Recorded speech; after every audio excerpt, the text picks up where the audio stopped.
I'm Rosa Mendez, and I'm here at the #1 Long Island broadcast, Monte The Pharaoh. I had the best time ever! Hey, listen, Daddy, you're listening to the #1 broadcast, Monte and Pharaoh, Daddy, in Long Island. The best pro wrestling broadcast of all time, I think. Jimmy, I got to tell you, man, it feels good to be back on YouTube. It was quite disappointing what happened to us, but we bounced back fairly quickly. Well, what else would we do? We're almost at 5,000 subscribers. Well, speaking of that, man, we need more members. Okay. What do you think we need to do to get the people of those 5,000 subscribers to come on and join the team as a Monte the Pharaoh member? Nudity is out of the question. Any other ideas? I don't know, man. I don't know. But what I do have a few ideas. Well, just like Prel, they should tell 2 friends, and they could tell 2 friends, and so on and so on. Hit the like, hit the subscribe. Check out all our content. But that's, you know what? That's why you're the star of the show, because guess what? Members get special content. Even we spoke about it. Pharaoh came to me one day and he goes, man, what's the deal? I can't even watch some of these videos because I'm not a member. And I said, there you go, Pharaoh. You got to be a member because this is what the members get. They get free content. Nice. That none of the other fans that watch this show get. That's right. You get free autographs from some of these wonderful stars that come in, right? Nice. All you do is you go to the MNP webpage, or right, our own page, and shoot us an email and say, hey, man, I want a picture of Tommy Rich. I want a picture of whatever. And boy, that's on its way. We give them their choice. That's right. We rock. We do rock. And you need to rock too. Join. Thank you so much, Renee. Tony, Thank you so much. Everybody else out there, thank you so much. Bring the boom!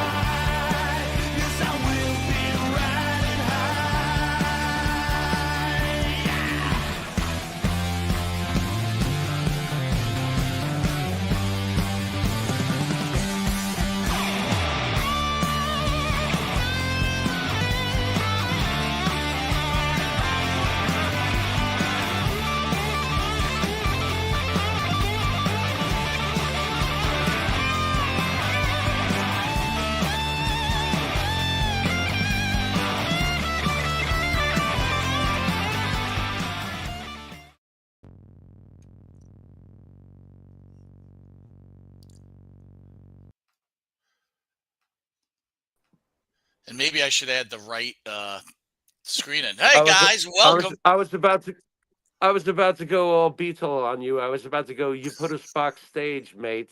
We'd never look better. Get us back on. Get us back on. Well, first of all, wait a minute. Up, did you guys see? Hi, what's up? Did you see that Tony Khan thing? That dude is one weird dude, man. You got a straw? Snowman. Anybody got a straw? Yeah. All right. Well, I mean, he's running the ship, and you wonder why. Don't forget, 5 years ago, Chris Jericho 5 years ago said that within 6 months, AEW would be outdoing and outdrawing WWE. We're still laughing 4.5 years after this. Well, I think in life, if you just say it, hopefully it sticks, right? I mean, that's just the way it works, right? So I don't know. Listen, before we get going and we discuss with our special guest, who I'm very excited to have on the show, I want to discuss something I feel very important. I'm not introducing him yet, Jimmy. Everybody knows who he is, but we got to give him a big entrance. But I think it's important that we weigh in on probably the most important subject of the day, of the year so far, is women who wear tube socks. Dude, I got to tell you, when women wear long tube... Bravo. What is today's date? And he's decided this is the most important subject of the year. Into this picture. What is today's date? I don't know. We're barely into the year, and this is at the top of your list, Mike? You've got that picture on the screen. You're asking me about, like, calendars? Well, first of all, I'm having a normal reaction, if that's what you're worried about. No, I'm having a normal reaction. Well, excuse me. Well, I moved the other way, Mike. I'm going to go over here. Now I gotta change the whole camera angle. The show's ruined. Thanks to you and your fucked up subject matter. So, Mike, are tube socks in? Well, from what I can tell, apparently so. How's No, that? but guys, on a serious thing, as a Coach, man, as men I who didn't see love any women, tube socks. as He men didn't who see exact anything. He didn't even notice the tube socks, Mike. and I don't blame him. I don't blame him. But seriously, when you look at a woman, there's many things they could wear, right? Bikinis, I don't know, shorts. But is there anything hotter than a woman who wears tube socks? You're to their breaking up knees? like Steve Austin from $6 Million Man. You can't hear me? Can you hear me? You be freezing. He be freezing. This I is the think part that- where we're supposed to be the last part of the show. That's screwed. Yeah, I that's know. on your Now we're going to be forced Jimmy. to improvise until Mike comes back. Now he'll come Jimmy. back. I'm here. Yeah. That's on your end. But where That's he's on at your right end. now? Are you there, Mike? I'm here. That's got to be on your end. He's not there. I'm he's here. there. It's just, yeah. It's I'm just here. kind of bouncing. Hey, you're bouncing in and out, brother. But that's got to be you guys. And visually, I haven't seen you move in about, I don't know, a minute. Yeah. That's got to be on your end, Jimmy. But hey, I mean, how about that though? Really, this, Mandy Rose, she gets let go basically because she won't give up her, I don't even think it was OnlyFans yet at the time, and she's making like 5 times what she ever made in wrestling just doing this. And I mean, more power to her. Good for her. Well, who's going to argue with that? No, I'm not. But is tube socks in? You didn't notice? I didn't even notice. Now, unless Mike was making a reference to men seeing a picture of that and then needing a tube sock. Then needing a tube that sock. makes sense, yeah. So there's always that. There's always that possibility. Yeah. As we wait on Mike attempting to come back onto the show. But how you doing? How am I doing? Why is it so cold down here? It sucks. I know. If this keeps up, I'm gonna move to Florida. I don't like it. I don't know what's going on with it. It's Next week. It's supposed to be bad. it's colder than Now, last winter. For those of you watching us, bad down here is, I think right now it's 51 degrees. No, which is today a was freaking good. winter. Today was good. I'm not complaining I about today. can't stand I'm complaining about last week with the real feel of 24 degrees. It's gonna be that again.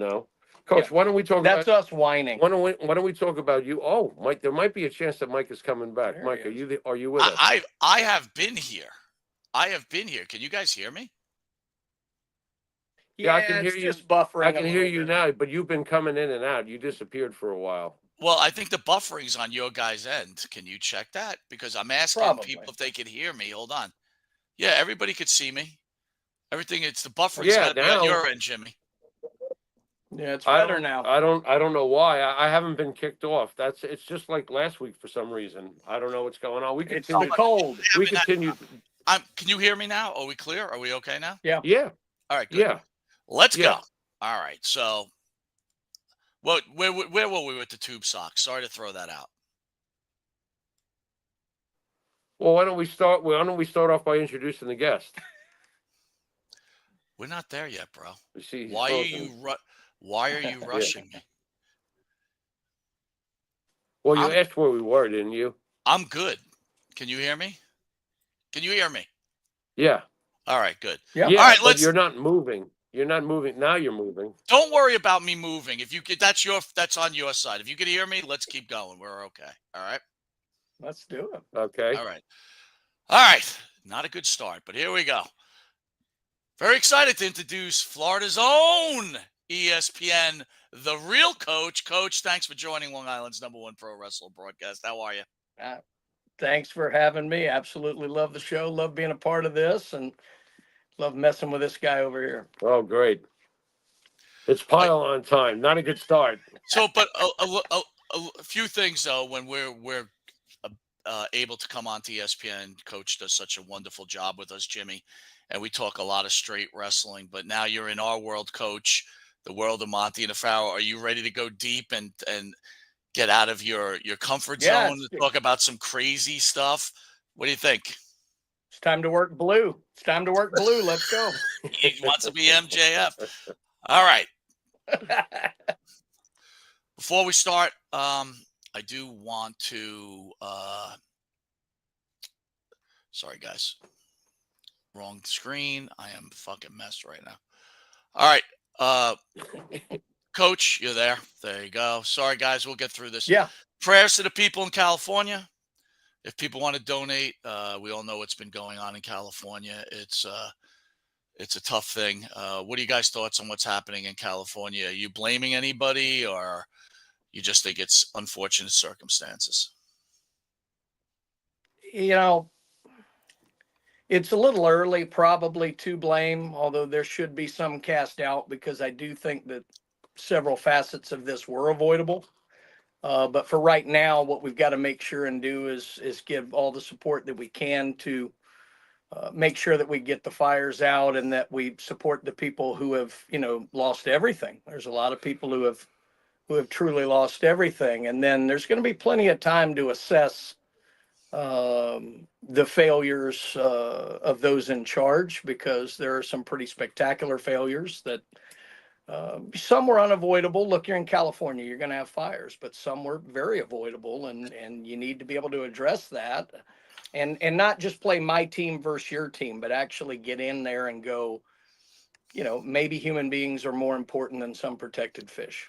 Well, that's a really great point. And it's, again, like I actually saw people like happy about some actors or actresses that had lost their house because of what side of the fence they were politically. And I'm thinking to myself, when is this nonsense just going to stop? When did humans lose morality? Yeah. Again, it just boils down into this, my team versus your team politics nonsense. And the more time we spend kind of in the social media bubble, the worse that gets, because you're taking the personal, relationships out of it. And it's just speaking into a screen or typing into a screen. And, I guarantee you, if you're there on the ground, you think about it a little bit differently than you do if you're 1,000 miles away typing on your keyboard. Jimmy, what are you thinking? Well, basically, to me, and I think you would agree with me considering the approach of this show, there's always a point of origin. And Coach said it's too early to blame. I say it's too late to blame, but those who are held blamable will at least speed up the process of the reason why they're blamable, I hope. Okay, I do know that ex-president and soon-to-be future President Trump had a problem with the governor of California. His water distribution was concerned. And the governor of California was either, I guess he's on the other side. Again, we go with teams and stuff like that. I just go with what feels right in my gut and Black Sabbath, like I said on Facebook. But, not to make a joke of it. But honestly, it could have been avoided. The definition of insanity is repeating something over and over again, expecting a different result. We so often, for so many years, have seen fires occur in these certain areas. Why? Well, why do you think? Most of the time, there's no water. Got to get water there. I don't care what the nature conservationists are worried about at that given point. You've got people's homes burning. And like you said, we're not rooting for anybody's homes to be burned down. Whether you're famous, what side you're on, blah, blah, blah. You're a human being. Your life is at risk. Your house is at risk. We care about stuff like that, But when you see behind the scenes politically that this has been going on for a long time, and I hope future President Trump, in how many days? 5, 4? Where are we? We're close now. Yeah. He'll have a chance to do something about it. I know this much about future President Trump. When there was the terrible hurricane in PCP, he came here physically. Yep. He was here, right, Coach? Yeah. Trump was here, and it was a mess here. I've seen the remnants of it. It's now 7 years ago, I do believe. It was 2018. There was a horrible hurricane came through PCB, Panama City area, destroyed everything. Part of the problem too is you think about all these people that have lost their houses, and then how about all these animals that have lost their houses and now are running the streets? I don't know if this could have been avoided, but I think it could have certainly been at a lesser toll than what we saw, right? Anybody? Can you hear me? Well, it kind of broke up. Yeah, well, it just kind of broke up just a little bit in there. Can you hit me with that again? I said not only the devastation of all the houses and all these people who lost their homes, how about all these animals that were living in these houses and they have nowhere to go. I mean, it's just a travesty, right? Mike, that was you that posted with was it a leopard I saw where somebody was helping them? Yep. Yeah, that was unbelievable to me. It made me think about all the wildlife and all the animals and all the displaced creatures. Many creatures dwell this earth. It's not just people that are being affected by it. It's all that wildlife. It's very sad, Well, and that's one thing with fires. With hurricanes, there is a bit of a warning. Right. And so you can kind of get the pets gathered up and get moving. A lot of times with these fires, with Santa Ana winds out west, that stuff changes so quickly and those things move so rapidly that you are literally seconds, from saving your own life. And a lot of times, unfortunately, animals get left behind in that panic.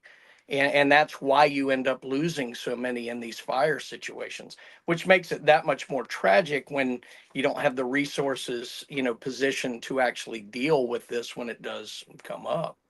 Well, let me ask you guys, in Florida, right? Do you have trouble getting hurricane insurance, or is it out of control? Like what happens in Florida? Because I can imagine in California, the fire insurance must be astronomical. Well, there's a lot of misinformation going on out in California about, people saying that insurance companies dropped clients when the fire started.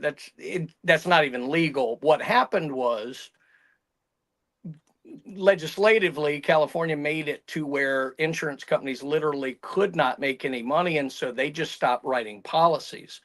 So they just weren't renewing. Now down here, the bigger problem you have in Florida is, and look, they're a business, they're trying to protect themselves. I get it. I'm not happy about it, but you can get hurricane insurance a lot of times. But if water is what causes your issue, a lot of times they'll claim that's flood. And if you don't have flood insurance, they won't cover you. It doesn't matter that the hurricane caused the flood. That's what they'll do. So, fortunately, you won't. Gotcha. And look, the insurance company, they start everything with the notion that someone's scamming them. That's why it takes so long to get through it. And it's not good. It wasn't good down here. Maybe after necessary. Michael, but look, there are a lot of scammers. It is understandable, but there are definitely better ways that it could be done, because I've heard just some horror stories from Hurricane Michael here, where people literally were 3 years after the storm still dealing with their insurance companies, when it's like, literally a tree fell through my house. The tree was knocked over by the wind. This is not rocket science. So I was just thinking, all these houses, these are multi-million-dollar houses, $30 million houses. How's an insurance company going to cover rebuilding a house like that? I don't know, man. It's just, I don't even know what to say at this point, really. All right, let's move on to something else, guys. There's a coach, not the real coach. The real coach we have in studio, but there's a coach of the WWE, or formerly from the WWE. So Jimmy, I don't know if you remember, I had 2 meetings with WWE coach, because they were interested about putting our show on his network. I don't know if you remember that, about a year ago, Jimmy. Yeah. Can you hear me? Can you hear me, Mike? I can hear you. Can you hear me? Yeah, there's definitely a delay of some kind. It's like a buffering. Occasionally it pops in. It's not happening on our end, so I'm very confused as to whether Mike can hear us or he can't. I can hear you. If you can hear me, I can hear you. Can you hear me? You there, Mike? I'm here.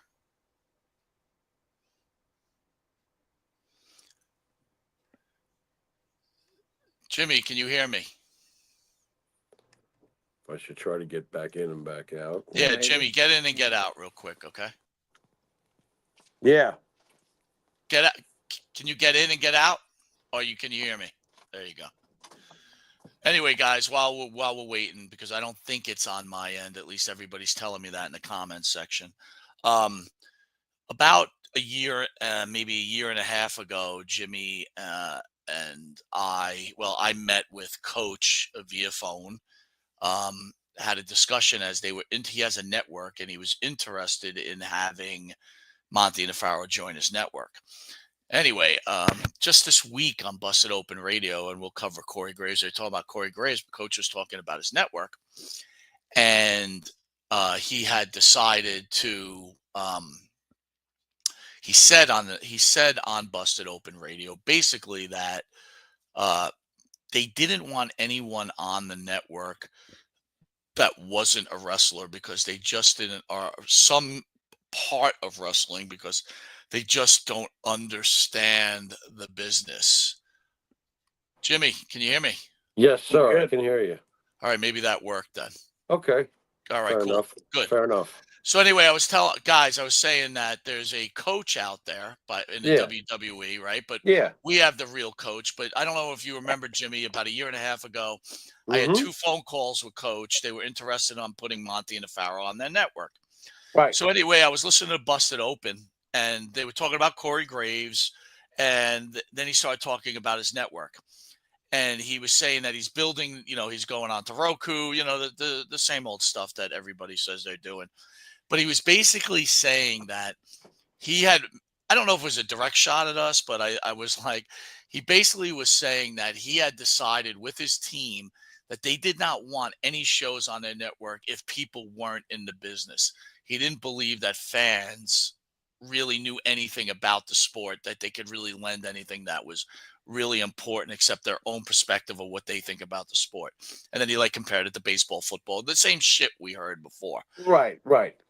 So I wanted both of you guys to weigh in your thoughts of, because look, Coach, you're on ESPN, you're a fantastic orchestrator and announcer and broadcaster. Pharaoh obviously is the star of the show, but I'd like to hear what you both have to say about that, because personally I was a little bit insulted. Oh, I wouldn't waste my time with being insulted. Who's the point of origin, Coach? who gives a fuck? I really don't give a fuck. It's ridiculous for someone like Coach to say what he said, because would he even be where he is? He was just a regular dude that got a shot through the man.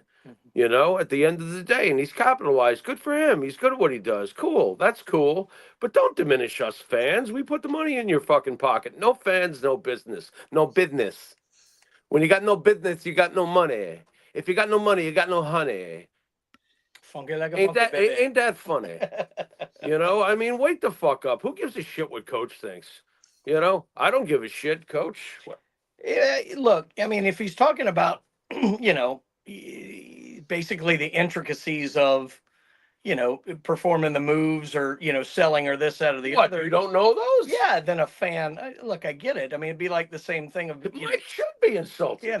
But look, the perspective, it's a really short-sighted view of the wrestling business to not get, the insights of the fans and the people who are out there actually, digesting what's out there, because that is, art is not just about the creation, it's about the enjoyment, and having that perspective, I think, just builds the whole that much better. I don't think that and what's a great wrestler without the connection of the fans? You got to connect. Well, right, I would almost say, guys, though, Coach, you're doing sports reporting and broadcasting. Obviously you're an athlete and everything else, but you're not a football player per se. You're not a baseball player per se, but you do know what you're talking about. Like Jimmy knows what he's talking about, in wrestling and a lot of other stuff. My thoughts is that I think he's missing the boat just purely on this. I believe the broadcaster, the podcaster are starting to get more power within these industries. Now everybody can say what they want to. Everybody's got a podcast. We all know that. We all know what's happening there. And you saw it just on Netflix 2 weeks ago when Hogan came out. A lot of people thought, again, we got a lot of feedback last week, Jimmy, great show. A lot of feedback on social media, but a lot of people thought it had to do with either A, his political views, or B, his racial slurs that he used about 10 years ago, right? But I tend to believe it's the podcasters who have kind of had this momentum where it's in, and it's the in thing to do is to call Hulk Hogan a liar, and he's lies about everything. And I think these overall podcasters that hate on Hogan, this younger group that really weren't around for this, and this is the in thing to do because Dutch Mantel does it, or Monte The Pharaoh do it. Not that we do, but people listen, and I think that's what affected them. What are your thoughts on that, guys? Yeah, I watched last week. I thought that you really hit it out of the park with that, because that's a lot of what I think. I mean, the politics, the people who said that, it doesn't make any sense. The Undertaker's just as big, on the Republican side as had Trump on this side or the other. It's not that, but I do think it's the 2 decades of shoot interviews with all the jealous guys going out there and saying Hogan stepped on me this, Hogan, that's not going to work for me, brother, all of this stuff. Jimmy and I were talking about this before the show. There's plenty of background into that we could get into. But I do think, and one of the things Jimmy was saying to me, it is generational. And those guys have come up on wrestling as much with these shoot interviews as they have actually watching wrestling.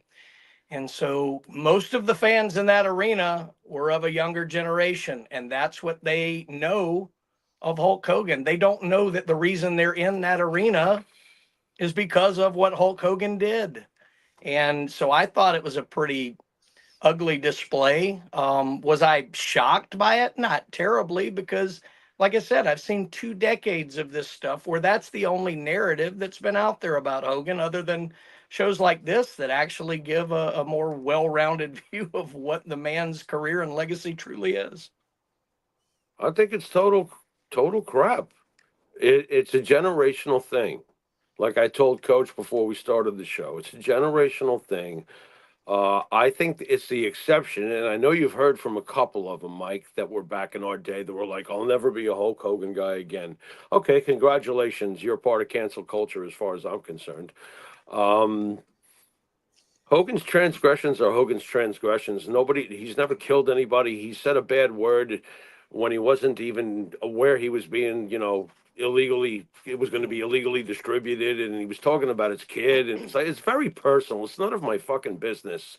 So you'll excuse me if I don't go boo him. I think today's generation, Coach, is right, has been raised on the internet. All they know is the negative about Hulk Hogan. And before Coach got here, just as he got here, we started talking about the way the business was back then. It was kill or be killed. What the hell? You don't have mid-carders as millionaires today. Back then, you don't. The guys at the top of the card made most of the money because they drew most of the money, and it was blood for blood, man. It was very ruthless. Kevin Nash changed everything with Scott Hall when they became free agents, and you got the trickle-down effect. You've got decades later, you got mid-carders are millionaires, man. Right? At the end of the day, Cody Rhodes' program has been about fighting guys he's going to beat.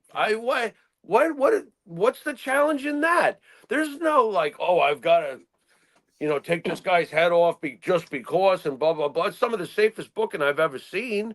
Everybody's getting paid well. Everybody's having fun working together. And on top of it, you don't even get The Rock. You get last week in the Netflix debut, you get Dwayne thanking Cody. Hey, why don't we go have weenies together? What the fuck is going on, Mike? Listen, I'm in agreement. I'm in agreement with you, and I think also to top it off, and maybe put the cherry on the top of the pie or the cake or the ice cream, whatever you want to call it, is I think that today's podcaster too, right? They don't want the fans, right? They want to make money. I don't believe they stay true to themselves. So, the minute something happens, they jump all over it. Right. And, their followers, they just follow along. I was telling, I think Scala from Dan and Benny in the Ring, who's on the channel, that whether you're a big show, a middle show, or a small show, Jimmy, you've seen it before. People have said to us, you saved my life. Whatever, your show during COVID, right? We've read those things. Yeah. One fan listening to 1 million fans, you're affecting what's going on there. I mean, think about it. The WrestleMania main event got changed because of Busted Open Radio. I mean, think about that kind of influence, Jimmy and Coach. Right. Yep. Right. Well, we've seen the fans do that before. They did that with Daniel Bryan. They did that with Kofi Kingston. They did that with Cody Rhodes. It's been happening for a long time now. And it really starts because CM Punk gets on the stage and squats like an Indian and starts doing a pipe bomb. You know, when you start moving in that direction, CM Punk kind of empowered the fans to say whatever the fuck they want when you think about it. He was the first one to basically tell the corporation, you suck, your son-in-law with the big beak sucks, your daughter sucks, this sucks, you know, and the fans fell in love with him and took it to a whole nother level. I thought what was bad. You know, like, you know, Stone Cold didn't mean for what to turn into what has become today, where it Right. could ruin a promo or an Right. attempt at even having a promo, you know, but you know, but there's something else too that you know, we talk about the young fans and what they've been brought up on, but even younger guys in the business, I do think there's a difficulty for some of them to maybe get into the mindset of what it was like, let's say, when Hogan and Flair were coming through, where, you know, a lot of people don't know that, you know, Hogan showed up for his first like training session, they snapped his leg. right. You know, and Right. and the NWA, how many times have we heard about how the NWA champion had to be able to defend that belt for real because there were people trying to steal it? It was a much different business then. And look, was it nice, you know, to keep your spot? No, but that's the problem, is those guys What's this about having but to be that's nice? it. But that's it. It's professional wrestling. That's it. But What's nice about what it? these guys have been brought up in is a peek behind the curtain. Everybody's friends. The heels and the baby faces hang out together. And I'm just telling you, You're right, that's though. what they've been brought up on. You're right. And, you know, they look at anything like, look, the understanding of, you know, Hulk Hogan protecting his spot makes perfect sense to us. Yeah. Yeah. You know, maybe it wasn't the nicest thing in the world, but who the hell cares? This is business. So there you have it, brother. Listen, there you have it. I mean, think about it. I could be a multi-millionaire living in Clearwater, Florida. Or I could be living in Boston in a two-room apartment, right? I mean, we've seen both ends of it. So yeah, I agree with you guys wholeheartedly. Coach Jimmy, here's another thing. You know, Coach, again, we thank you all the time for allowing us on your wonderful station. But the one thing that I know you can't really touch, where you're coming from, and I've always been interested to understand this, and this is kind of off script, and I've been wanting to ask you, but I wanted to ask you, where did you stand, or where do you stand on the Vince McMahon situation? Fire in. It's tough. The hard part is I don't know everything. So I'm only reticent because I really haven't read everything about it. The hard part in all of this, guys, is what we have heard through the media and all that is all the anti-Vince stuff, right? We haven't really seen the evidence. We haven't seen what's in court. You know, that's all we've heard. So it's always going to sound bad when you hear the worst of the allegations. But we also know that this business has been rife with false allegations, misleading of things like that. We know that there have been people who have done certain things to get ahead in this business and then maybe regret it later and claim XYZ for money. Look, if what closed with the SEC recently was about, you know, possibly using of company funds to pay off a hush money settlement. That is against the law. He's settled that, and that's all done. That part of it, to me, seemed pretty cut and dry. The stuff with Janelle Grant on the personal level, I have a hard time believing it, because there's no way Vince McMahon has been around this long. I don't care how powerful people think he is.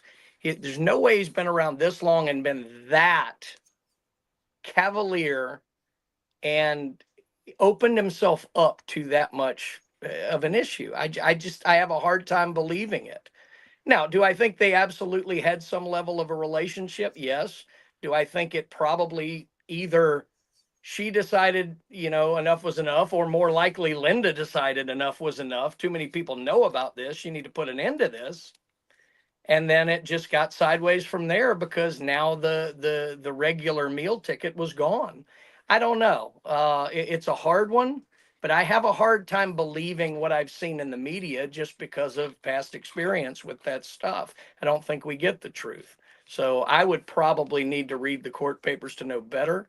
But like I say, it does look like the part with the SEC is over. That made perfect sense. It's done. It's settled.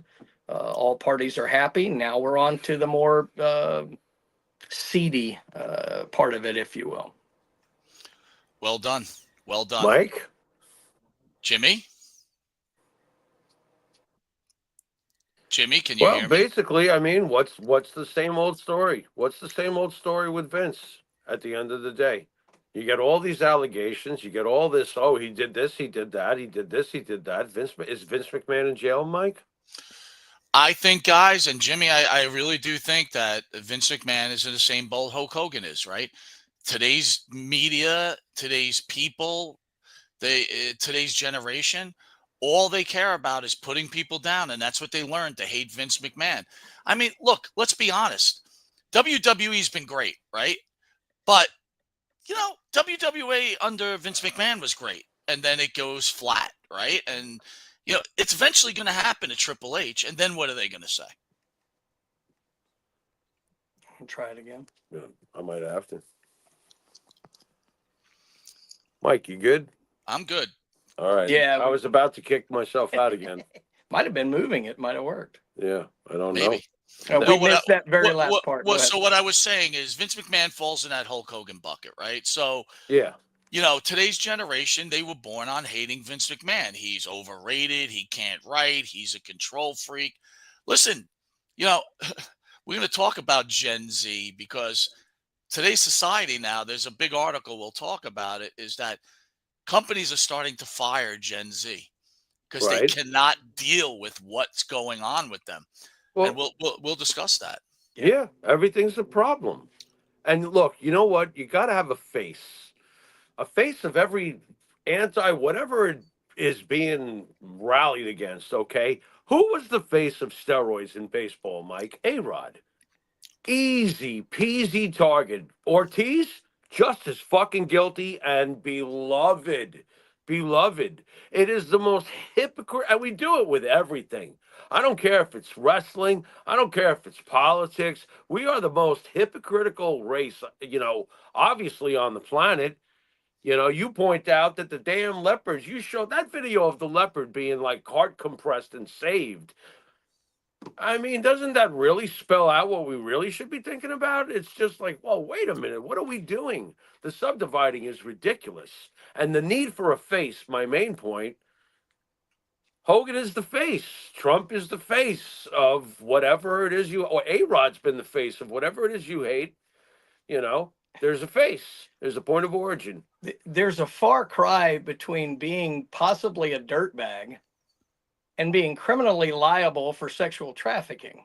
Yes. And I think I think what happens, and again, I don't want to dump everything onto today's youth and media, this, that, or the other, but I think too much blurring of that line has gone on to where it's like, because we think someone's a dirtbag in their personal life, which whatever, maybe is, maybe isn't. But she lived in the same place as Vince McMahon. She wasn't suffering. I know. Oh, well, she took $1 million. I am. Well, she probably took more than that. I'm very well aware. What I'm saying is, there's too much blurring of the fact that we think he's a dirtbag for XYZ. Right. So he's obviously guilty of XYZ crimes, and you know, which is insane. To top it off, thank God we still do this in court. Mike, I think that Vince and Linda have had an understanding for years, man. Sure they have. For years, Mike. It has to be. It has to be business with that marriage. It has to be, and it has to be for a long time. Vince is clearly one thing. And if it makes him a dirtbag in your eyes, that's fine. But I got to be honest. I'll say this as a disclaimer. I didn't care what Bill and the cigar. I didn't care, okay? Right. I personally really don't care what Vince McMahon does with his weenie, as long as it's not raping somebody or whatever. And if you take a check for $1 million, do us all a favor. Take the money. Go fucking be smart with it and leave us the fuck out of it. Well, I don't even want to know about Janelle Grant, Mike. I don't. Yeah. I don't. But and I'm selfish enough because I love his contributions, because I have the nerve to love pro wrestling. When this is not Chris Benoit. All right. This might be a male chauvinist. But this might be a male chauvinist pig comment. But my point is, you're Vince McMahon and you're around that all day long, doing that all day long. How are you supposed to not want to say, "Hey, let's hook up"? You're hired. Yeah. Right? Yeah. Join the Kiss My Ass Club. Yeah, I mean, gee, I wonder why Eva Marie came back. Thank you, man. I mean, my God, enough already. What, like this. Vince doesn't know the difference between like he's looking at Mero, he's looking at Sable. He's like, gee, I wonder who I should push. Thank you. I mean, come on. And look, this is Vince McMahon. I don't care. I just don't care. He delivered enough for me to be like, okay. So by the way, they all do it, and when they get fired, they go, "I was told and made to do things I really didn't want to do." Look, I'm gonna probably dance on the hand grenade here a little bit. It is not this exact line. Let me repeat, it is not this exact line, but there is a phrase that is out there and has been out there, and that phrase has been, regret does not equal rape. And I think that's a little of what's going on here. After the fact, after the gravy train has been closed, now we have a different understanding of what went on, and we're going to complain this, that, or the other that we never complained about while it was going on. Come on. I always say it, guys. You take money, you've lost all credibility. That's it. Yeah. If it bothered you in the beginning, not to get into like the Mancini thing, you're told your friend tells you she was raped and you don't do shit and you continue to work the company for 2 years. Yeah. And now 20 years later, you're going to go, I knew this went on, right? That's Fuck that shit, man. I mean, and how dare you ask that question? What's wrong with you, you fan? Enough of that. Corey Graves pulled from January 14th edition of WWNXT. We all know that Pat McAfee, Corey Graves has been pushed down to the third show. Right. And he went to Twitter, not once, but twice. And he said he was going to go on an NXT and basically shot a warning out there. And I think people at some point thought, was this a work? Was it not a work? Yeah. What are your thoughts on this, guys? What do you say, Coach? I'll be honest with you. When his first tweet went out, it made perfect sense. It was venting of what I thought was irrational frustration. Fair enough. That's what it is. And then when it kind of escalated to the next level, I thought, well, maybe this is a work. Maybe he's been cleared to come back and they're working this, and this is his way to, attack somebody and get in the rumble, whatever, get back in the ring. I'll be honest with you. It could still be a work. The more I really think about it, I don't think this is. I think this is a legitimate reaction to a guy who had his career basically taken away from him, pivoted into something that was not lined up for him, and he worked pretty damn hard to become what I think is one of the better color guys out there. I think he's much better than McAfee. I understand why McAfee is on. McAfee brings eyes. McAfee's good for the business. I don't think McAfee's bad. I do think Graves is better. I really do. And so I get it. I think it's a legitimate frustration. And he's airing it. And honest to God, I'm kind of glad to hear the truth on it, because I happen to think he's right. I've never seen anyone so miserable at the beginning of a broadcast than Corey Graves. Honestly, Mike, I've never seen anybody so miserable. He looked miserable. And I thought to myself, probably what you thought to yourself, hey, buddy, we know you're great. I think he's better than Wade Barrett. Do I think he's better than Pat McAfee and Michael Cole as a team? Fuck no. It is a business decision, and I agree with it. I think Pat McAfee is actually great. I do also think Corey Graves is great, but that's the way it goes. Mm-hmm. Take your 6 salary, kick ass in NXT. I've heard he might even have a comeback. If you're going to have a comeback, you might as well start where you made your noise in the first place. By the way, Corey Graves was a really good wrestler. Good heel. Good heel. Came across like a real almost like a CM Punk arrogant prick, if you understand what I'm saying. But man, he looked miserable in that role, and if that's for real and he feels slighted, I would in the Wade Barrett case with the Joe Blow from Idaho. I mean, do you know the guy's name? Tessitore. Thank you. Yeah. All right. That's no knock on him, but he's just there so far. He hasn't grown on me. Jimmy, if I could interrupt you 1 second, I understand that you like him better than Barrett, but Tessitore and Barrett are a very good combination. Well, then that's and Cole and McAfee are a very good combination. Right. So whether you think that Corey Graves is better than McAfee, he's not better in a combination. I'll give him this much. You know what I mean? I'll give him. I agree, and I'll give him this much though. If he learns to work with Booker T, I think that'd be a wonderful exchange back and forth between those two. But right now, Booker T is doing most of the talking because I think Corey's miserable. See, that's right the hard part in this is that he's got to free himself from that, so he could be Corey Graves, interchange with Booker T, and have the middleman. It could work. He's the odd Make it work. Yeah, he's the odd man out. The problem for he doesn't Graves, have to be though. Well, but the problem for Graves is that he's been somewhat pushed into the color role instead of the play-by-play. Because he's much better at it. Yeah, no, I don't. He's I don't much disagree. better What I'm saying is, I don't know that you can just plop him in with Booker because I think both of them are color guys. Yeah, but they're different personalities. Personalities, fine. And they could create Mike. Couldn't they create at least a dislike for each other and take jabs at each other in a humorous way? Of course they could. Booker T's got humor. Corey Graves is very sharp. Work on their strengths and get them to become a good announce team.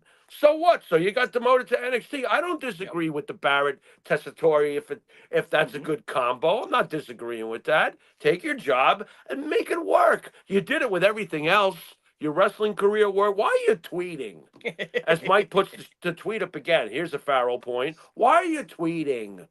What's the point? I mean, I understand tweeting keeps you. Can I ask you guys a question though? Who was a better announcer, Jim Ross or Corey Graves? Oh, Jim Ross. How many times did they pull Jim Ross off of shows? Oh, I know. I time? agree. It's unnecessary whining, and know your place, adjust to it, and make it work. I think rightly or wrongly, I think Graves' issue. Now, look, if he's working us, God bless him because he's doing a good job. Yeah.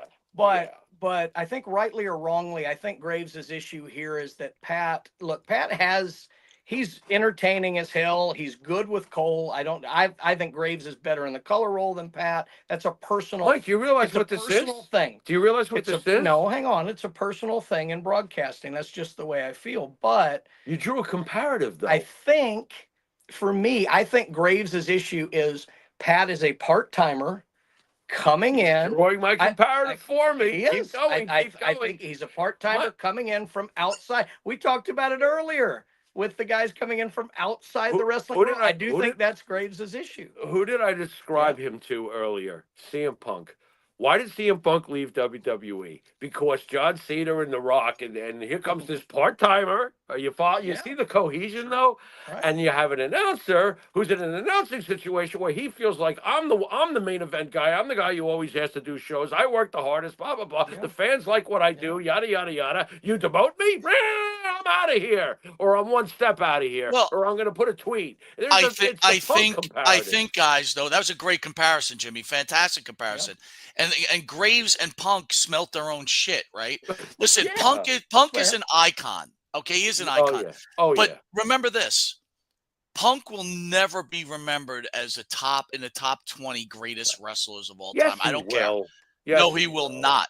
He doesn't have that. That's silly. Dude, I can guarantee you can name 20 guys before you name CM Punk. You could, but I would think in my top 20, I say CM Punk's in it. When you really think about it, Jimmy, after this show's over and you're sitting in your bed, you're going to go, let me think about this. Well, the first thing I'm going to do is do the Game Changers.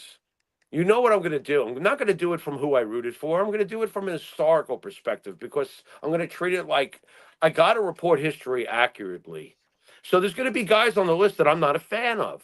But they're going to be in my top 20. We're kind of going off script here, but I'm going to hit you both with names and tell me. Okay. Just very simple.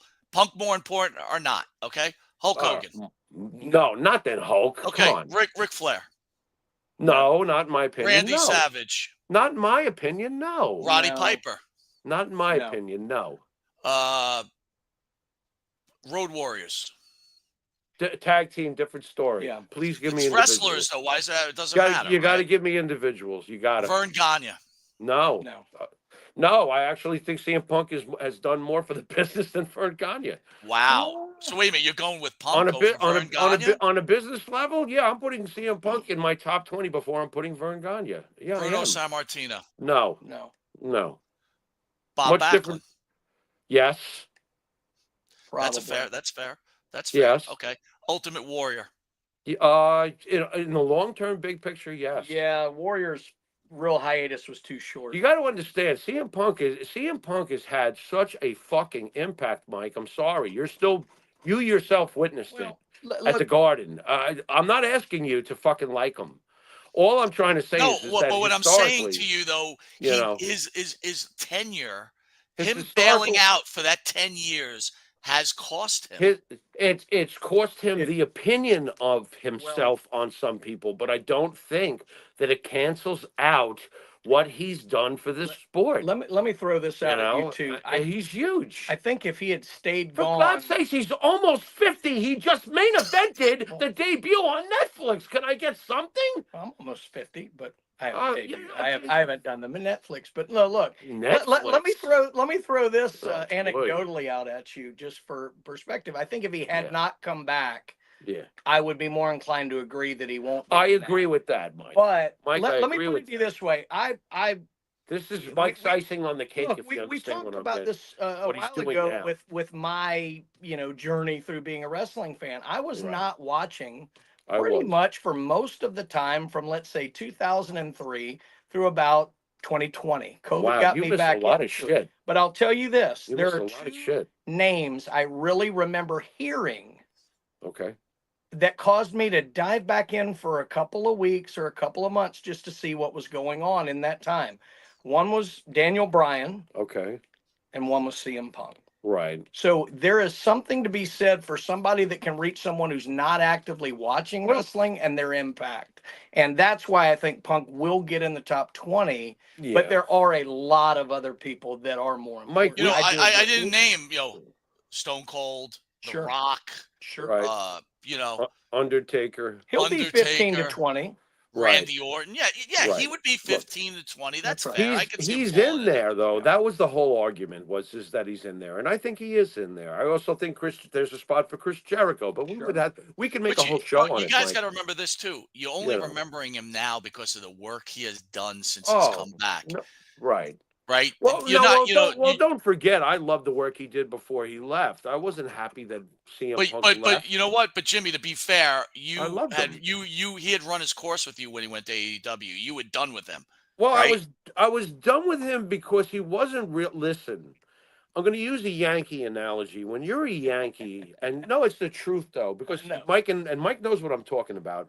Raised on the East Coast, WWF, they're in the territory. Those were our Yankees. Yes. We rooted for them. We liked Georgia Championship Wrestling, but you still were the enemy. Mm-hmm.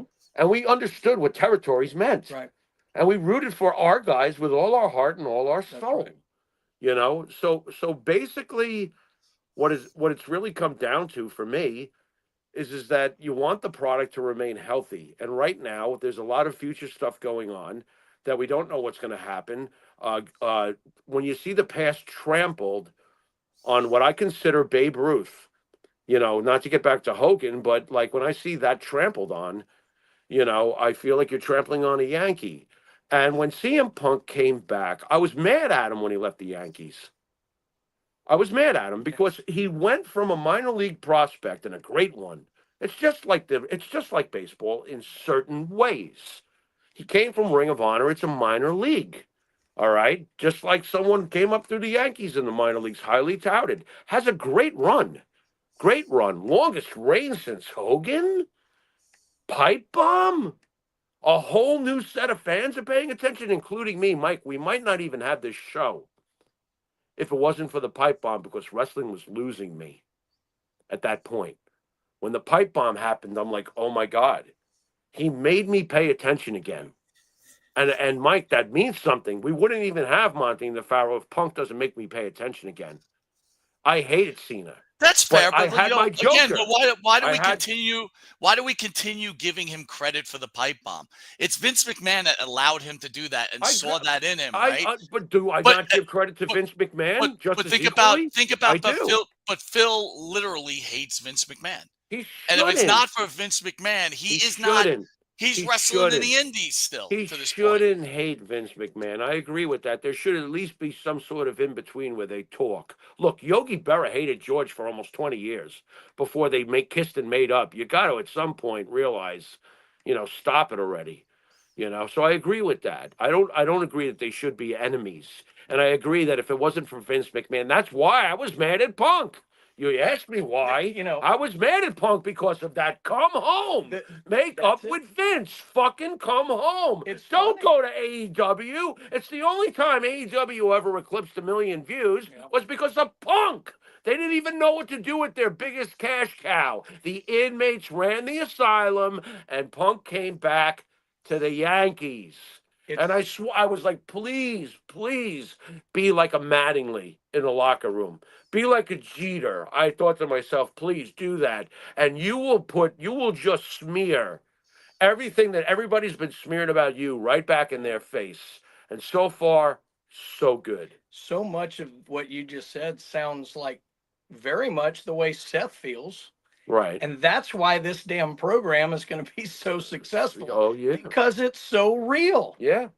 And it's believable. Right. I was kind of like you. I mean, I watched when he debuted in AEW, but I was kind of like, I was mad. Dude, why are you so hateful? Yeah. To an entity that helped make you. Well, it's like, I get it. You don't back. want to go back, but it was literally, we want to bury WWE. And now I'm glad he's back home. But Mike, was it necessary for him to go to AEW? What do you think? I think it was necessary for that time. Look, things happen for a reason. Look, I think I said a couple of weeks ago, and it's a great point where you two just brought up. Seth Rollins, CM Punk is more real than we actually think. These are true feelings. Yeah. Seth Rollins feels like he's been carrying the flag for the WWE. And Jimmy, I remember a tweet from 6 years ago from Seth Rollins. And I think inside he's personally hurt a little bit, and he does feel this way about CM Punk. And I got to understand, this is like the problem with society. Right. This guy shit all over everybody that was a WWE guy. Right. And now he's back in. Let's give him hugs and kisses. Look, again, it almost falls into the Corey Graves McAfee thing. Right. CM Punk is money. The WWE is all about money. So you got to put him up in there. But on a personal basis, if you wanted a wrestler for your company, Seth Rollins would be the guy, in my opinion. I couldn't agree more with that, but I will throw this in. As that's happening and Punk's coming back into that locker room, now don't forget, Punk left because a bigger star had the nerve to come back. It was best for business. Vince did what was best for business. Well, here's Punk. It's best for business, right? I bet you Punk had and he probably thought this to himself. I don't know if he said it, but he probably wanted to go up to Rollins and go, so how's that feel, fucko? Don't feel very good, does it? Because that's what happened to me. I got to be honest, guys. Honestly. Some part of me feels like Triple H, I still believe, hates CM Punk for some reason. I think you're right. He's in a different role. And I feel somewhere along the line, he is going to fuck Punk over. And it would be a sweet, sweet revenge. But why would you do that, though, man? He's making so much money. Mike, you going to wait till he dries out? Nah, dude, that's me making up a stupid story. It's not going to happen. I was going to say, I actually don't think that in real life. I think Triple H has changed a lot, but it would make a hell of an angle. Yeah. Well, Coach, you would say, though, Triple H, the problems between CM Punk and McMahon have to do with Triple H. Triple H did not like CM Punk, right? No, so, back then, clearly, I do think legitimately, certainly Triple H, Punk to an extent, are different people. And I do think they probably interact with each other on a different level than they would. Look, if Triple H was still actively wrestling, they'd probably still be going at it the way that they did. They're both older now. They're older and wiser. That's right. I think they're applying that as You know what? That's the best. That's probably the best comment, right? They're older now. You learn when you're older. All right, guys. Right. Something else to speak about. We spoke about a little earlier. I thought I had switched this over. Sorry about that. Where's the tube socks? Tube socks coming up later. Gen Z workers think showing up 10 minutes late to work is as good as being on time. Oh my but God. baby boomers, bosses have zero tolerance for tardiness. Research is showing that Gen Zs are no longer keeping their job and baby boomers are getting rid of them. Guys, thoughts on what's happening in this world? While around 40% of millennials said they are forgiving of colleagues running 10 minutes behind schedule, this dropped to 26% for Generation X, which is us. Well, Coach, you're not X though, right? What are you? I probably would fall into. I'm on the tail end of X. Why is this guy here? No. No, You're gonna get RKO'd. not generate. I would get RKO'd. Yeah, I could do 2 hours on this because I have actually employed a lot of people in this demographic, and it is frustrating. Look, I was brought up. There's a famous commercial now with Nick Saban, since he's retired, having a bed and breakfast. And, he's sitting there and he goes, check in, it's 3 p.m. And they're like, it's 2:50. He goes, I know. That's the way we were brought up. If you're, not 10 minutes early, you're late. And it's funny, you read out that stat. They think 10 minutes late is okay. It's absolutely ridiculous. The thing that always bothered me when I've had a lot of, whatever generation in millennial, Gen Z, whatever it is, who've been very good. But I would say as a whole, the thing that bothered me the most is they don't understand the notion of working your way up, doing extra. Look, I told a lot of people in positions, I said, you have a free audition for every job I have in front of me. Don't ever say the words, I don't get paid to do that. Because I may not fire you on the spot, but I am already looking for somebody else at that point. Because that tells me you're not willing to learn a new thing and work on something. Literally, I don't want, if I'm interviewing for a position, I don't want to bring in 50 people and look through them. I want to know that I've got someone that I've seen do that. And you have a free opportunity to show me that every day. And I just don't think it's wired into people this age's brains. There's a million reasons why, but it's not surprising to me that people are having a hard time dealing with them in the office because they've never been held to account for things the way that we were. So, Mike, I'm going to have a conversation with you, okay? What do I do for a living, Mike? Security guard. Okay. We report on military time. It's a very serious outfit. Stress is part of the job. It's just part of it, man. It's part of it. You got to show up by 1450, 300 hours.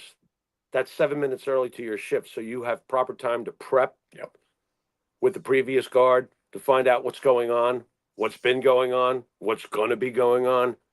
It's all very important, shit, whether it's EMS coming through or God forbid, PC, police department, whatever it is. You got to be there early. I go early. I talk to you every day. I call you when I'm on my way there. Right, when I pull in, it's like usually 2:35 or 14:35, 100 hours military time. You know what I mean? Like, I'm there early. I have watched multiple people, myself in person, what you've just reported on, wind up being, consistently late, and they have paid the price for it by, I would say, our generation. You know what I mean? You don't come in at 11:10 for a month and a half straight and think that someone else is the problem. But that seems to be okay now. I don't know what happened. I don't know why it's happening, but it shouldn't be happening. 14:53 means 14:53. To me, that means 10 minutes early, at least earlier. Absolutely. Like you said, Saban reasoning. Yeah. You know what I mean? Or as Parcells said to one of his tight ends one preseason, oh, poor baby's got a touch of her side. Is she going to be all right? You know what I mean? I think that's the mindset of today's society, right? We have enough trouble trying to find people that actually want to work, right? So, that's a whole nother issue that's going on here. I agree with Coach, though. There is exceptions to the rule. God, yeah. I've seen some younger folks that are fucking fantastic. I have. I'm not saying that. But in general, we got ourselves a mess. There's always exceptions to the rule. That's right. Yeah. Yeah. By the way, this guy, What's that? He lives in Florida with you. He lives in Florida with you guys. He decided us? he decided to roll some 83-year-old woman for a $200 lottery ticket. What are you thinking about that? Well, you know what I'm thinking about that. There's a shotgun with his name written on it by somebody out there is going to be like, boy, I can't wait to come across this. Thinking, I wish I saw more bruising. Mike, how do you think he'll do in prison? Dude, you got some crazy people in Florida, man. Yeah, we do. New York's bad enough, but Florida's a close second. Well, everybody's. Sure. You know what I noticed, and Coach, you can stop me. Stop me. What I've noticed is everybody's got a gun. Yes. Everybody's got a gun. That's real hot. And everybody's going to do one of two things out here, from what I've learned. They're either going to shoot you or they're going to sue you. I haven't seen too many actual fist fights. Like in New York, it's like, what'd you say? You know how it goes in New York. What'd you say, motherfucker? The next thing you know, two people are pounding each other, and then they either get over it or they don't. Yeah. Out here, it's I'm either going to shoot you, or I'm going to sue you. What do you think, Coach? I think there's three things that are there is another thing in Florida. There's guns, there's heat, and there's drugs. Well, I don't want to get into the drug part of it, but you're right. From what I understand, you're right. But let me also say this. You're right. Florida's a big friggin' state. Yeah. When people, look, we live in Panama City Beach, okay? And I love someone goes, oh, I have friends in Miami. Do you know them? I'm like, I'm closer to Louisville, Kentucky than I am Miami. Dude, we are, man. We're like, how many hours are we by car? Like 11 hours. 11 hours, Mike. That's funny. It would take us 11 hours to get to Miami. I will take maybe some of the, like in our area, some of the comparison of maybe Gainesville, Orlando, but you get down into Miami, no. Why don't we just state the obvious? Karen's told me 1,000 times, Mike. I've been told, and Coach will confirm. This is going to be. We are from Lower Alabama. That's correct. We are more Alabama than Florida. That's what we really are. It's totally understandable, man. Not to me. What are you talking about? I'm still getting used to it. Oh, it's totally understandable. Easy for you to say over there in Comac. You're almost home, brother. You're almost home. Don't give people my residence, you silly man. What are you doing? Oh, my God. If you didn't know it, you were watching Long Island's #1 pro wrestling broadcast, Monte The Pharaoh, seen every week on New York cable 3 times a week on Thursday night, 11 p.m., channel 115, Saturday night, 11 p.m., channel 115, and Friday morning at 12:30 a.m., where over 150,000 people watch us weekly. You could also catch Monte The Pharaoh on the Monte The Pharaoh YouTube page, Monte The Pharaoh Facebook Live page. Listen to us on Spotify, Anchor, and we're posted by Believe Network. That's a BLEAV. We've also been added to Stripes TV. That's STRIPES. So I'm asking people, please join, where you will see exclusive Monte and the Pharaoh video on there. And we also want to thank Jimmy and I did not have time to run a commercial, but we will start next week. Our new sponsor, Mando Body Wash and Spray. So if you're from Florida and you got swamp ass, this stuff will cure your needs for sure. That is Mando, but this swamp ass. Swamp ass is that what you said? You said swamp ass. That would be swamp ass. It's a real thing. It's a real thing. What, you've experienced it daily? What? Daily? It's friggin' hot down here. You swim in the swamp? Well, maybe. Jesus Christ. Well, let me ask you a question, both of you guys, right? It is hot down there. You're right. Not right now. How often do you get bat? How often do you sweatshirt? It's cold. I have the heater on. How often do you guys get bat wings? What is bat wings? Coach, bat wings? You know what bat wings are? I don't know if I know bat wings.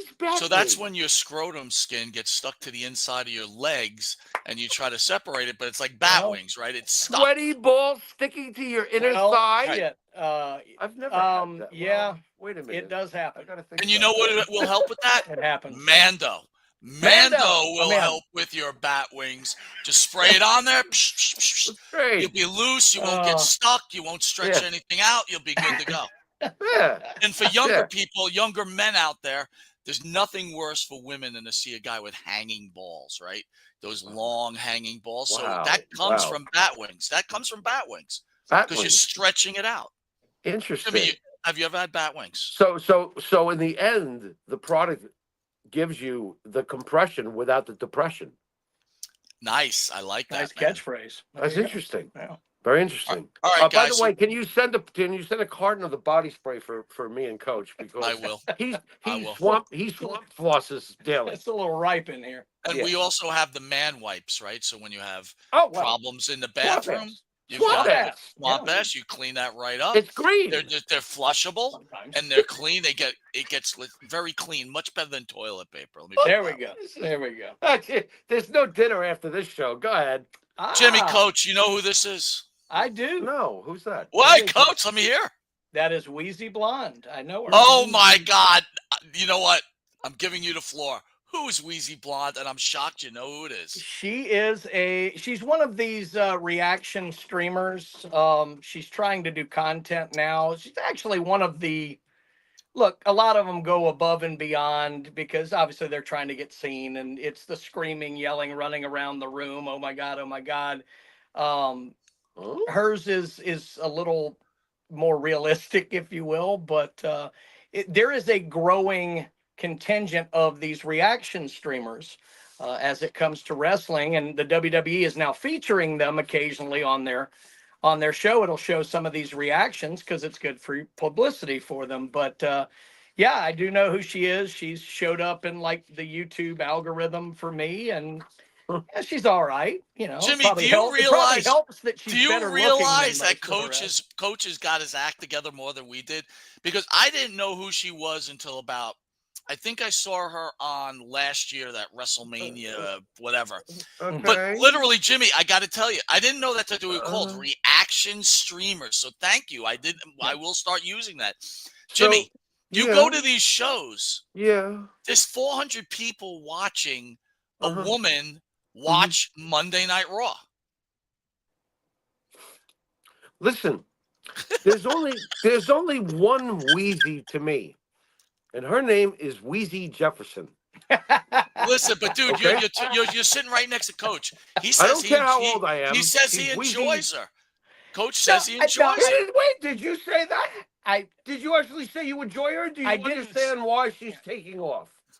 I didn't say I enjoyed her, but I think it's it's fair to say that I do think she's significantly better than most of the rest of them. Who better at what? What is she doing? Is she breaking it down? No, I will say this: it makes for an entertaining thing. I don't watch these live.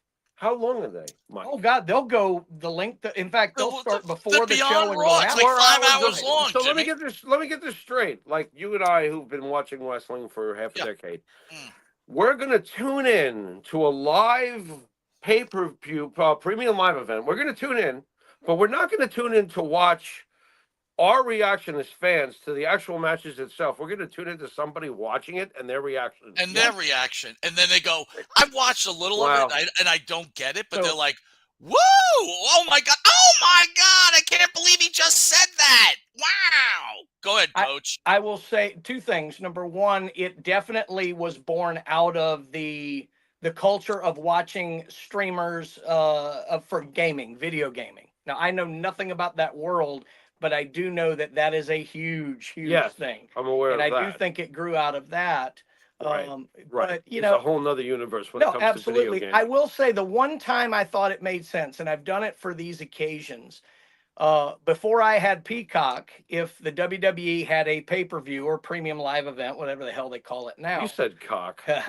But if they had that going and I didn't have access to watch it, I would have one of those streamers going just so I had an idea of what was going on. Wow, look at you, Coach. So I do understand it in that. Mike, you know all these people. You know who this Wheezy is. And like I said, I only know one Wheezy, but you're aware of her. I know you pay attention to all the shows out there. Yeah, but you know what? First of all, I didn't know they were called reaction streamers, so that's cool. Now I got. Well, I may have just coined that phrase, but that's basically what trademark that motherfucker. We better trademark that.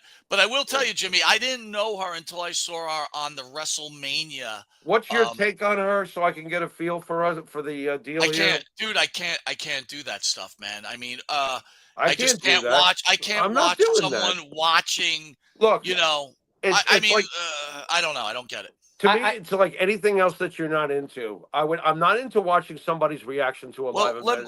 I'll take care of that myself. Let me share this with you guys. So there's another guy. I guess he's a reaction streamer. I hope I don't know this one. The Straight Shoot Wrestling Podcast. I don't know. Guess what? No I just idea. found out. I guess That's he was fine. he was somewhat, from what, again, I have no confirmation, only speculation, only what I've read on the internet, on X and everything else. He was harassing and threatening Blonde Dweezy. I'm going to play a little of his video. It's been a very interesting 48 hours for myself, both online and in just my normal life. I've been in this space for nearly 4 years now, and some things have, come with controversy. And honestly, I just thought it was internet dribble, things that, you just move away from. But over the last several months, not just in the last 2 days, over the last several months, I've really began to lose my passion for content creation and this space. And unfortunately, with the absurd things that are being said online right now, which I'm not going to comment on because really I shouldn't have to. The people that know me are the ones that know me and know that none of that would ever happen. Sounds a little bit guilty to me, don't you think?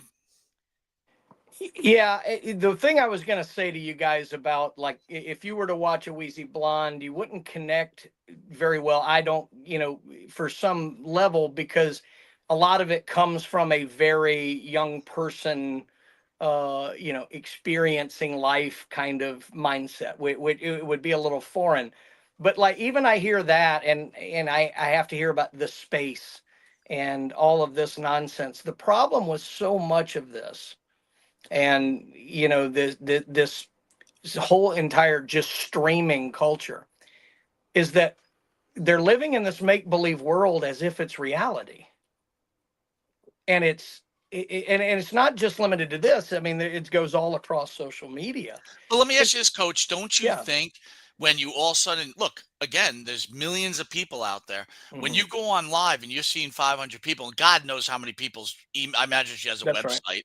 They're emailing her. At what point does that become someone's reality? No, I think it absolutely has enveloped them. That's what I'm saying is so bad about it, is the social media bubble in and of itself, or YouTube or whatever, can envelop you to the point that if you don't have anything real in your life, it becomes real to you. And I think that's what's happening. I think way too many people care too much about what faceless individuals say about them in comment sections. And I think they end up making horrible decisions for themselves based on that. Now, look, online harassment sucks. Look, if we were having trouble at school, we got to go home. With social media, look, I coached kids for years. They're enveloped by it. It's around them all the time. It is difficult. But that's why you have to actively go out there and try and seek something that really is real. And I think what happens with too many of these people is they get into whatever online jealousy. I'm sure it's about somebody was featured on WWE's little reaction role and somebody wasn't. Or dark side of the ring, just saying, but go ahead. Yeah. Or, whatever. So, and then, someone makes a little threat that probably is benign, but then this person thinks, oh my God, I'm now a victim, because that's the top class in society these days, being a friggin' victim. And it just blows up into all this online nonsense. But Jimmy, you're in this world. You are the star of Long Island's #1 pro wrestling broadcast. What are your thoughts? My thoughts are this. The internet itself has become a virus that's invaded our humanity and our organic realities.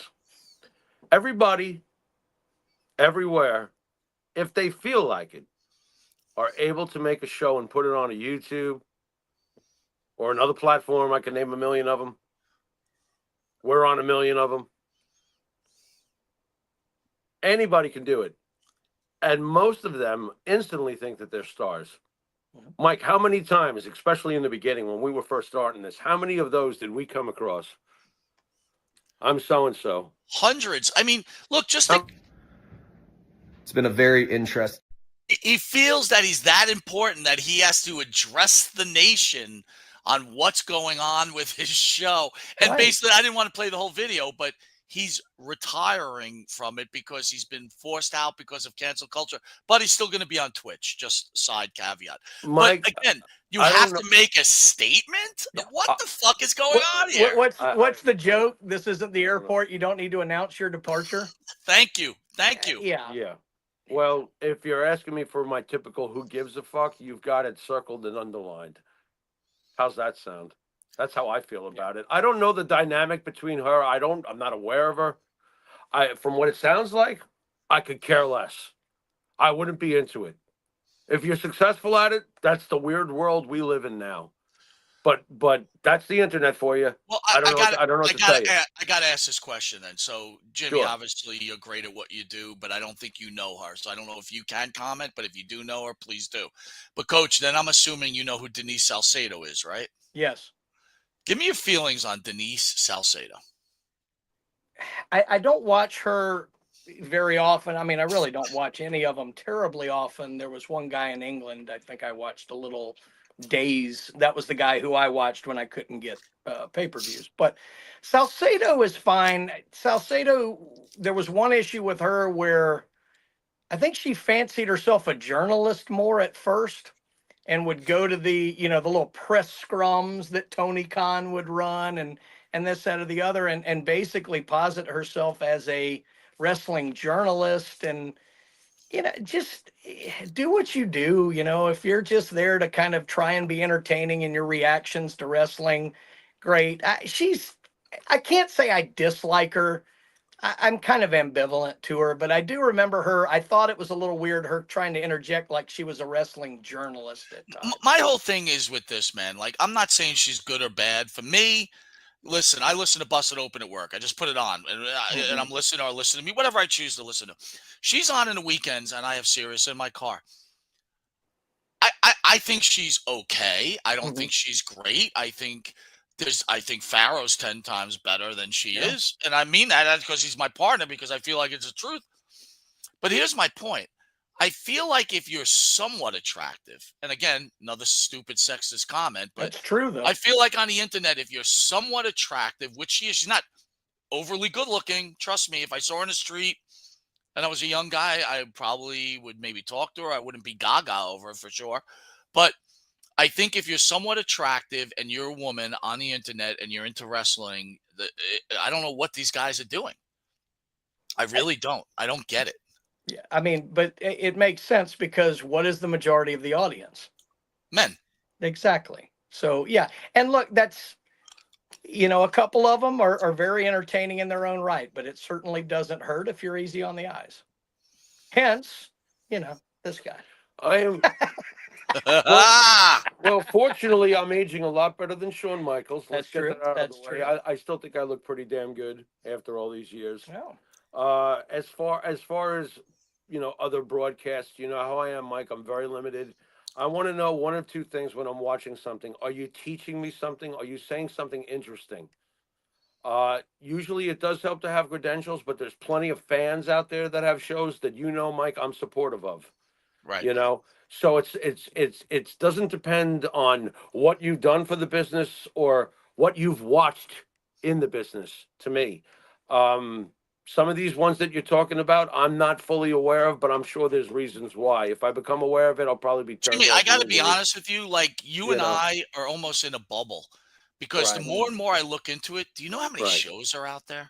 Mm-hmm. There's so many shows. Some more popular than us, some less popular than us. Right. But the point is, it's like there's so much stuff out there. There is. And Coach has opened my eyes now because obviously there's certain things people do, right? There's people that do interviews, even with the sunglasses.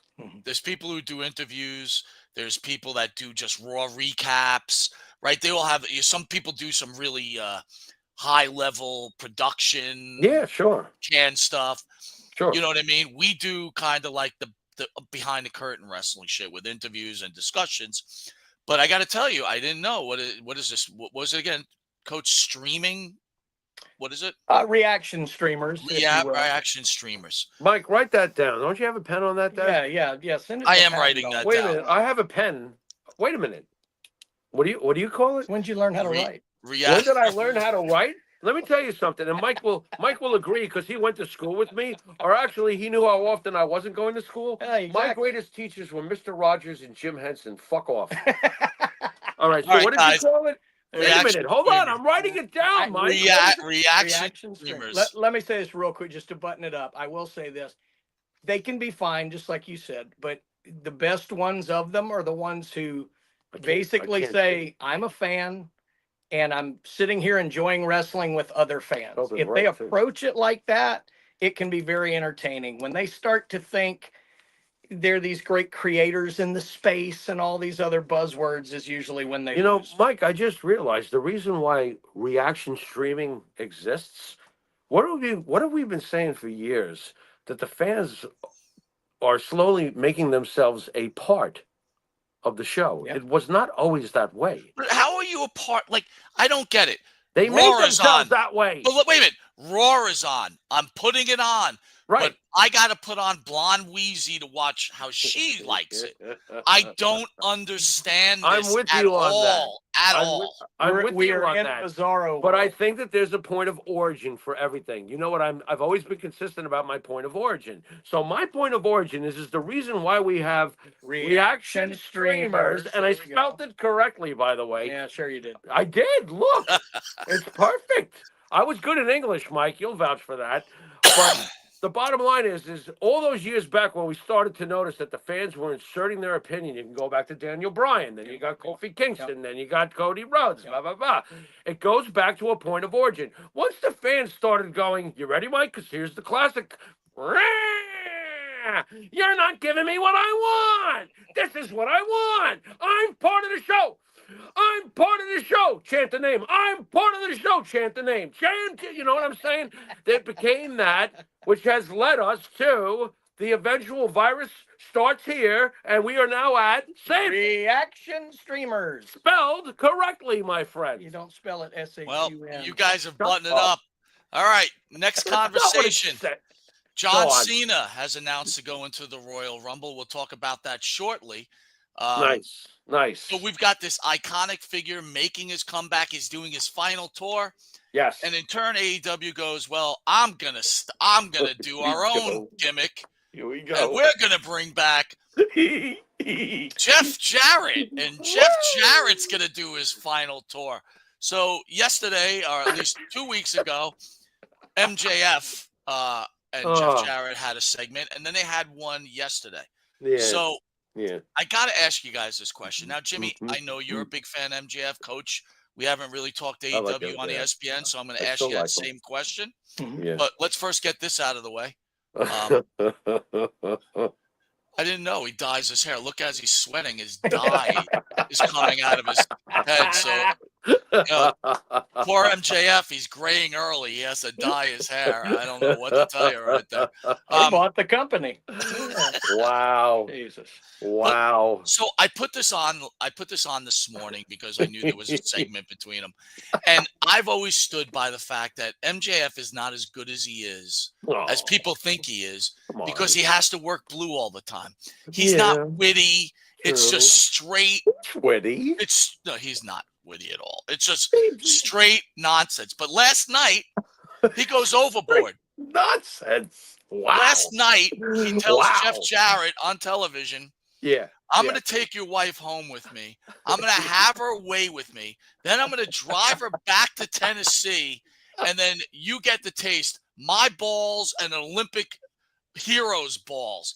I mean, that is not witty, but to defend MJF, the great, Jeff Jarrett came back with, your mother is a whore. So it's on you guys, right? Double F. It's on you guys. I've had enough of MJF. I've had enough of AEW. I can't even deal with it anymore. Go ahead, Coach, guys. I got to go first on this one. Okay, I just got to go first. First of all, This started 5 years ago with like the future of wrestling. With that, the past is the past, and out with the WWE, out with everything. Vince McMahon, the product, everything it stands for. We stand for something unique and something different and something progressive. We've got the Young Bucks, we've got Kenny Omega, we've got Chris Jericho, who still has some gas left in the tank in the beginning. He did. They were on their way up. Everything's rising, blah blah blah, until we get to Punk and all that. Now we're at the point where the purists who are trying to tell us how shitty and how fucking fabricated and plasticized our beloved product is, which is still the greatest in the world, by the way, no matter how much we may or may not like the changeover or whatever our differences are between how Vince McMahon Jr. was doing things and Triple H is doing things now, it's still the WWE. And here's these fucking people fucking trying to tell us that Jeff Jarrett is now working with the number one guy in your company in the main scheme of things. Let's be honest here. You can have 1 million belts. I don't give a shit about your 1 million belts. Jimmy, I don't mean to interrupt, but give AEW a chance. They're trying to build stars right here. They have to build this up-and-comer Jeff Jarrett. But I digress. Go ahead. Oh, well, after interrupting like that and saying, being perfectly sensible, what am I supposed to do other than go, uh-huh? Hey, wait, should I go like this? Be the mannequin? Uh-huh. Yeah, give them because you're right. I don't give them any credit. No, give them credit. No, they suck. They're working. They suck. That is a ridiculous program. You have MJF, and this is the best you can give us is 48 JEW. Yeah. He's not 48. How old is he, Mike? See, no, he's 100. But give them credit because they're working with much younger stars than Jeff Jarrett, like Edge and Bobby Lashley. They're bringing up the younger stars. He's starting to sway me, Mike. What do you think? What do you think? It's the future. You guys are right. They are the future of wrestling. Bobby Lashley, the future of wrestling. Jeff Jarrett. Right. Oh, don't forget about Christian. Christian, too. Christian. He's an up-and-comer. Yeah. He's an up-and-comer, folks. Right. Well, we've got MVP going on over there. You know what's sad, though? But wait a minute, guys, real quick. You also got this guy. Thank you so much, Renee. Tony, thank you so much. Everybody else out there, thank you so much. First of all, who shakes hands with their left hand? Please, someone tell me. Remember when he looked like he wanted to have sex with Cesaro at the press conference? You mean like this? Thank you so much, Renee. Tony, thank you so much. Everybody else out there, thank you so much, Renee. What? He's feeling his arms. He's touching them. He's like, ooh. Yes. Dude, I think Mark is going to a whole new level in this case. Wait a minute. Look at his hair, too. Look at this. Check it out. He's good. Thank you so much, Renee. Tony, thank you so much. Everybody else out there, thank you so much. Bring the boom! That guy's annoying, too. Where did that fucking guy come from? All right, guys, come on. Take this over. I can't handle it. You tell me what you think. Dude, it's over. You've just segued perfectly for me. It's over, and it's been over. It's stale as shit. The product is not anywhere right now. Right now, it's not anywhere. It's just there. There's no forethought to it. It's all reactive. It makes no sense. The one thing that I actually halfway liked about AEW a few years ago was MJF's run through the end of the Punk feud and right up until everything started with Adam Cole. I thought MJF got it, and not because he could work blue and he could be, a great traditional heel, but everything he did made sense in the ring. Like, he didn't do the flips and drop people on his head. He was able to, on the fly, cut a good promo. There was a place in time where if he had made the jump, I actually think he could have been a great star in WWE. What is bothersome to me now is I think that time is gone. I think it's over for MJF. Right. He has contributed, I'm sure, but it is unwatchable at this point what he is. And it's sad because I really think there was a moment where he could have been a real star in this business, and I think it's gone. Wow. I can't agree more. I'm not fully there yet when it comes to MJF. I feel like, it's not the same. All right, Mike, sure. I'll say this as a disclaimer. It's not the same. But you and I on our show, we're cutting edge. Okay, let's not mince words. I'm trying to remain as neutral as possible. We're cutting edge. When we're on with Coach on ESPN, were able to adapt to the waters. So this is why I haven't given up on MJF. I still think that MJF is potential magic on a mic.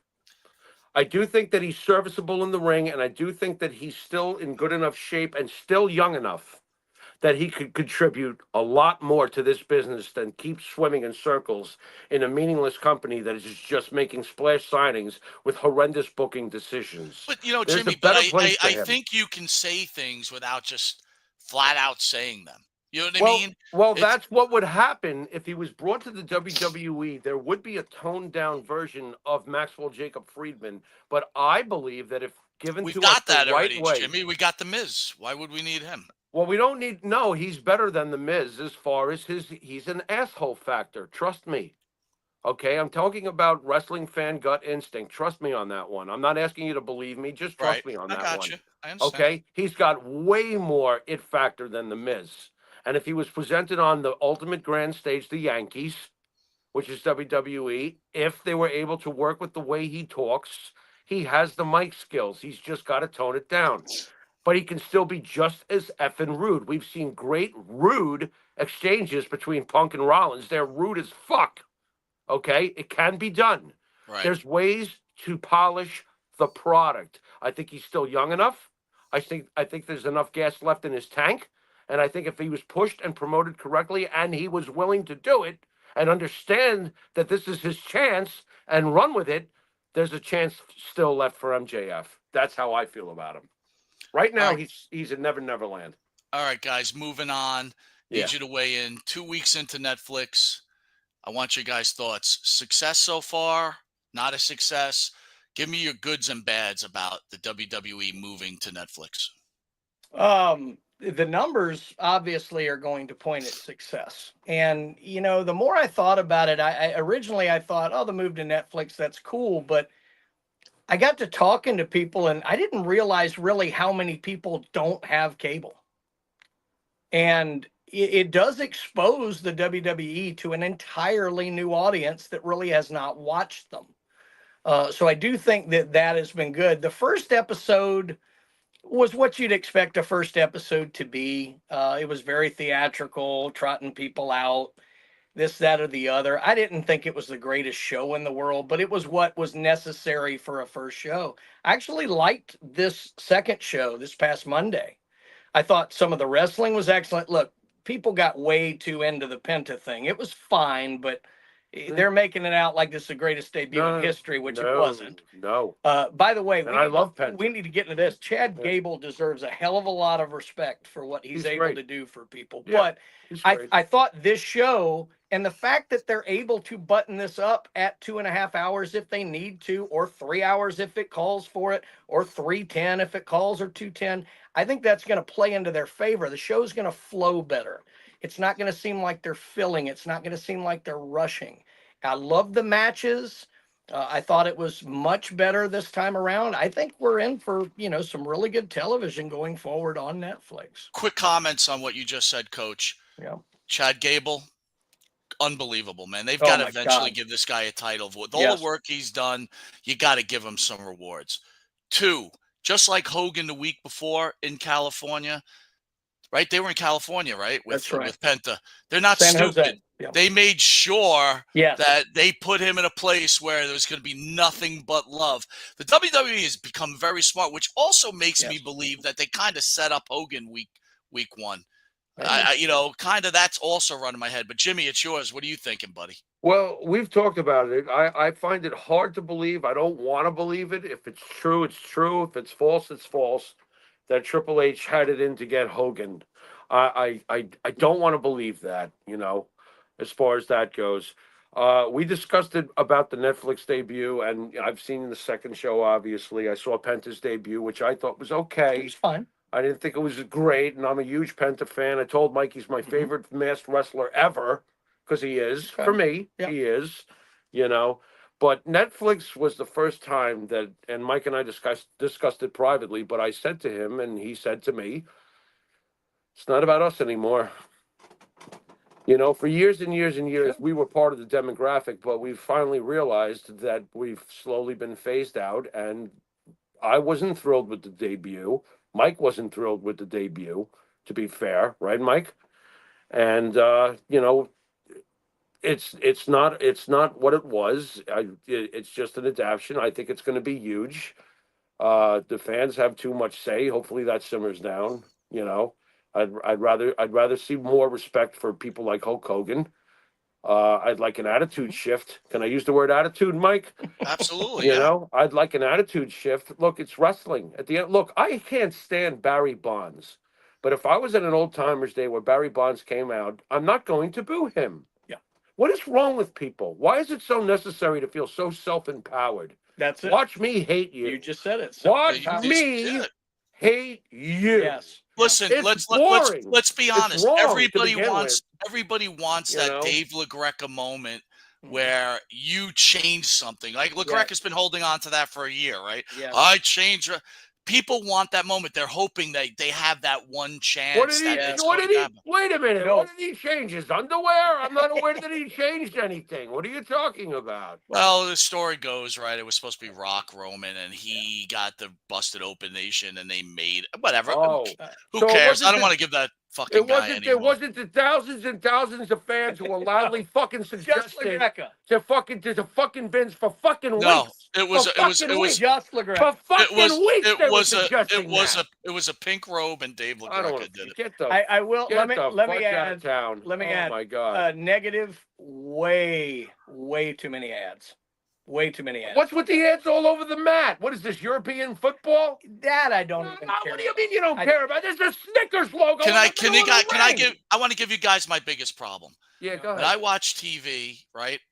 Whether it's football, baseball, a show, if something's not interesting me for that particular minute or 5 minutes, I switch to another channel. Right. Or if there's a commercial, I switch to another channel. Right. The Netflix thing drives me crazy. I'm stuck watching Raw for 3 hours, and I'm like, I don't want to do this. No, I'm gonna do the. No, not when you're watching it live. Oh shit! You watch it live, you moron! What's wrong I'm with used you? to watching Raw on Monday Are you night. crazy? Too. I don't watch it live. But think about it this way, Jimmy. Right, the beginning of this season with the Jets. Yeah, right? I'm working. But what I'm saying is, if you're not working, it's like you want to watch football. It's a commercial. You want to run the Raw. It's like now you can't get off. So it's either stay on or stay off. And I'll be honest with you. Right. I'll stay off and catch it later. If there's something that happened, I'll find out about it and I'll find it. Right. You used to love switching channels. We used to hear about it on the show. I loved it. You were like, I saw an old episode of Kolchak, the Night Stalker. I was mesmerized. Yeah. So much That's for Raw. right. That's it. But if you think about it, like about 18 months, maybe 2 years ago, we finally started doing some of the side-by-sides. You'd actually have the action going and the ad playing, and I kind of got used to that. Like, okay, I hated good. That. I hated that. It wasn't the best, but it was better to me than the alternative. And now they've gone away from that. When they would shrink the match into the corner while you looked at a lady shampooing, I liked it better than not being able to see anything at all. I'd rather. I just don't like the option to be able to get off the. It's just annoying. All right, guys. Here's probably the most important segment. Okay. Right? Royal Rumble probably could be the greatest Royal Rumble of all time, really, if you think about all the things that could happen. Now, Jimmy, you always say it's make-believe wrestling. I do not say it's make-believe. It's but you say, I don't like to make predictions, but in this particular case, you need to make a prediction. There's no observation here. It's a prediction. I'm still not making one. And whoever gets it right is going to win the Monte The Pharaoh Ulafala, and you will become king. Oh, goody. Oh, my God. Are those all the people in the Rumble? I always wanted to be the dead at the table. That's great. But you could be the head of the table. But here's what I'm going to ask you guys, all right? You're going to give me who's going to win, who's your dark horse, but you got to give me the story behind the winner. I don't know. You go first, Coach. Right? You're up first. No, wait a minute. You go first, Mike. It's your stupid. All right. Let's predict what Tony Soprano, whether he was killed or not. All right. I mean, go ahead. Okay, so this is what we're going to go with, ladies and gentlemen. All right. This is Monty's prediction. Here we go. Here comes Roman Reigns is going to win the Royal Rumble. Okay. Here's the story behind it. Okay. Roman Reigns is then the following week, like they always do at Raw or SmackDown, Who are you going to challenge? Will it be Gunther? And by the way, I'm going to make a prediction that Gunther will not be the world champion by Royal Rumble time. That Jey Uso is winning it on Saturday night's main event. But let's table that. Okay. You got a lot to table so far, but go ahead. When Roman wins the Royal Rumble and he comes out to SmackDown or Raw, I don't know which one he'll appear on to make his announcement. Right. He'll be interrupted by Paul Heyman. Right. And Paul Heyman will have to explain to him that he signed an agreement with CM Punk. Yep. And that CM Punk has now asked for his spot in the Royal Rumble. Now, don't hold this against me. I don't know if CM Punk will buy his way into a triple threat or he will just take Roman's spot, which I'm going to lean towards that he will take Roman's spot. And Roman will have to find his way to a main event through Elimination Chamber. How The Rock falls into this, I don't know. What is Roman's main event at WrestleMania? That's the thing. If he goes to Elimination Chamber, there has to be a conclusion. And he wins, and Jey is the world champion at that point, he will challenge Jey. Okay. I don't know where there's a possibility The Rock I don't know how that falls into place. Right. So that's the tricky part of my whole thing here. Okay. If you're going to give me a dark horse, my dark horse will be CM Punk. That's my dark horse. Who's up next? I'll give it a shot. I think that Roman Reigns does win the Royal Rumble. I think he picks Cody. I think this is a trilogy. I don't know if that's going to be popular or not. I don't know. Do I think that that's what's going to happen if The Rock's not involved? If The Rock gets involved, to me, business-wise, if I'm thinking business-wise, I want The Rock versus Roman Reigns. It doesn't have to be for a title. They're both so over, it doesn't matter. So there's that possibility, right, Mike? So you've got the business possibility. You got the probability that Roman should win because Roman should somehow be involved in the main event at WrestleMania. To me, logically, if he is, it includes either The Rock or Cody. Okay, so there's that issue. I agree with you. I think that Roman Reigns is going to win the Royal Rumble. And I also agree with you that somehow before WrestleMania, Roman Reigns is going to wind up having a belt that means something. Maybe it's Gunther, maybe whatever it may be. But Punk's WrestleMania dream has to happen. He was brought here for that. So, to me, logically, CM Punk should either win the Royal Rumble or call in that favor when Roman is champion and have Paul fucking represent fucking Punk and turn on Roman. One way or the other, what is the favor? CM Punk has made it very clear that one of the reasons, he hasn't said it, but he has said it, that he's back is he wants that WrestleMania main event moment. It's not going to be next year. It's not going to be the year after. It's going to be this year. Roman Reigns also, there are 2 nights. Roman Reigns also has a main event spot, to me. So I think Roman's going to wind up fighting Cody, which means Roman should win the Royal Rumble. Punk's going to somehow call in a favor and get a world title shot against Gunther or somebody. He's going to be involved in the main event. But I think that Roman Reigns is going to win the main event. Punk could be the dark horse, but believe it or not, my dark horse is Drew McIntyre. Wow. Because Drew McIntyre is due. He's due something. Jimmy, can I add on to your story? Yeah, go ahead. Roman wins the Rumble. Okay. He challenges Cody night 1. Right. Wins it. Right. And somewhere before that match, CM Punk says to Paul, if your boy wins that match, I want a title match. I love it. Night 2. Not even night 2. I want it right now.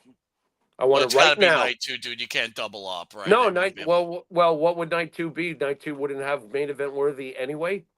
Isn't that how it's worked? It's usually 2 main events, but think about it this way. I'm not saying. I'm just trying to add on to your story. Event. You know what I'm saying? That second main event. I love what you're saying. I love what you're saying, but I think that there's always got to be something. But the thing is, they don't have to both be for the belt. That's the tricky part. Well, The Rock, if it's The Rock, which I think Mike wants the most, right, Mike? You still want The Rock, don't you?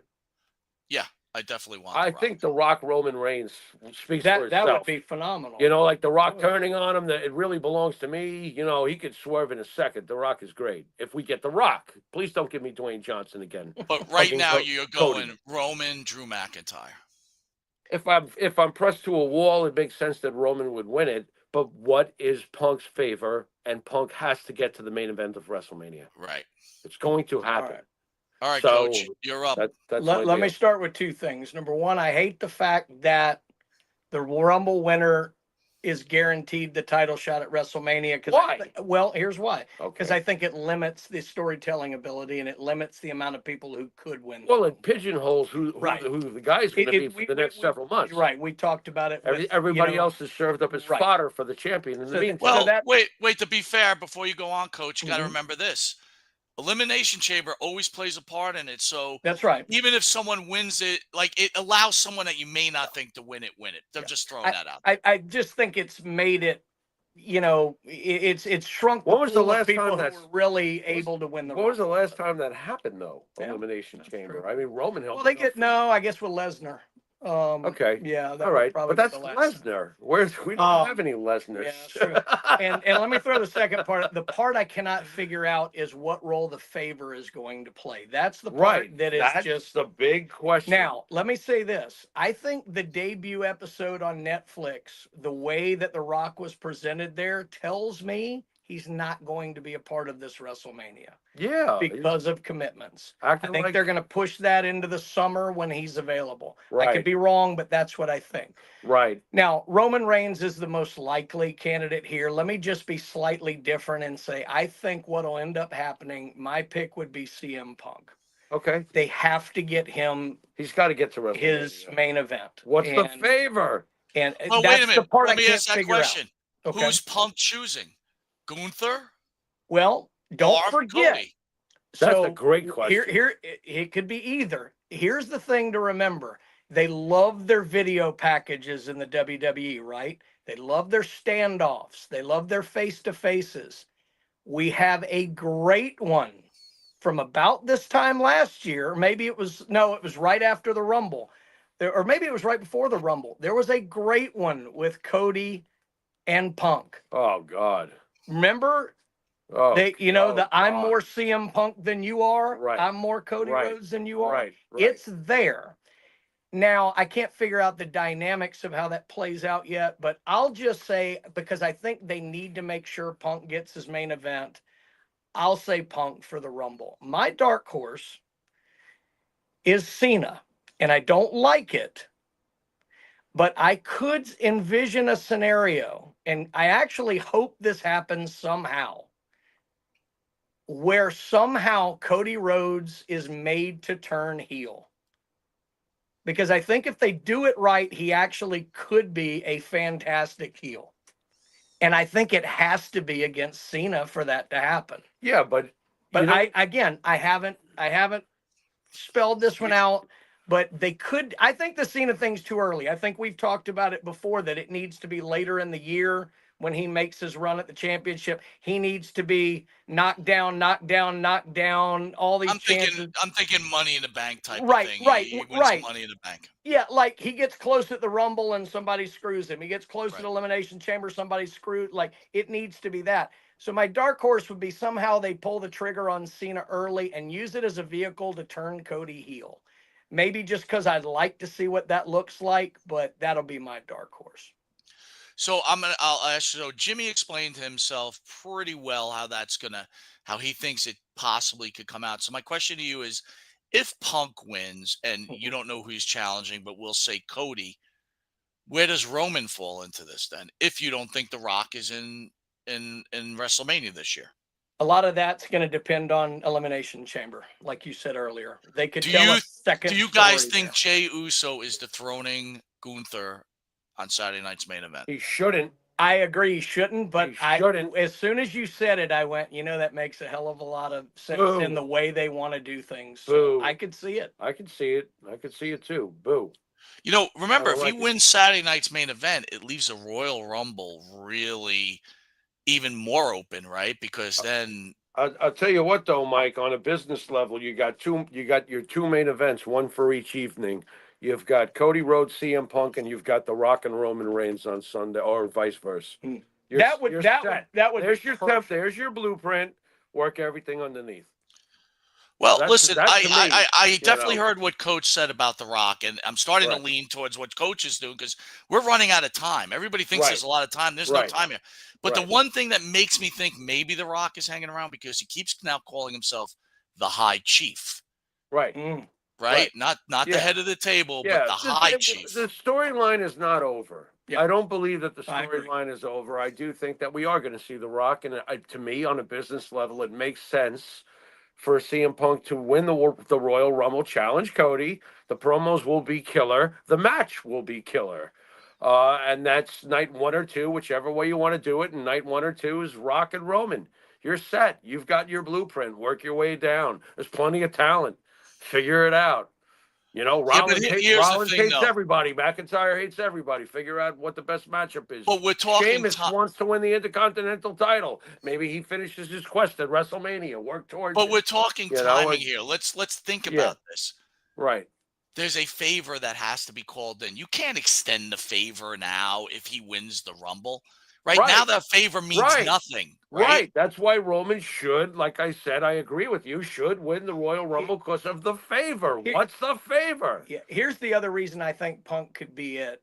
They obviously want to get him this main event. If Punk wins the Rumble, he's got that main event locked up. They can be a little careful with him for 2 months. That's no, because he has shown himself to be a little plastic in his old he's age. plastic. Right. Yeah. Right. So. Right.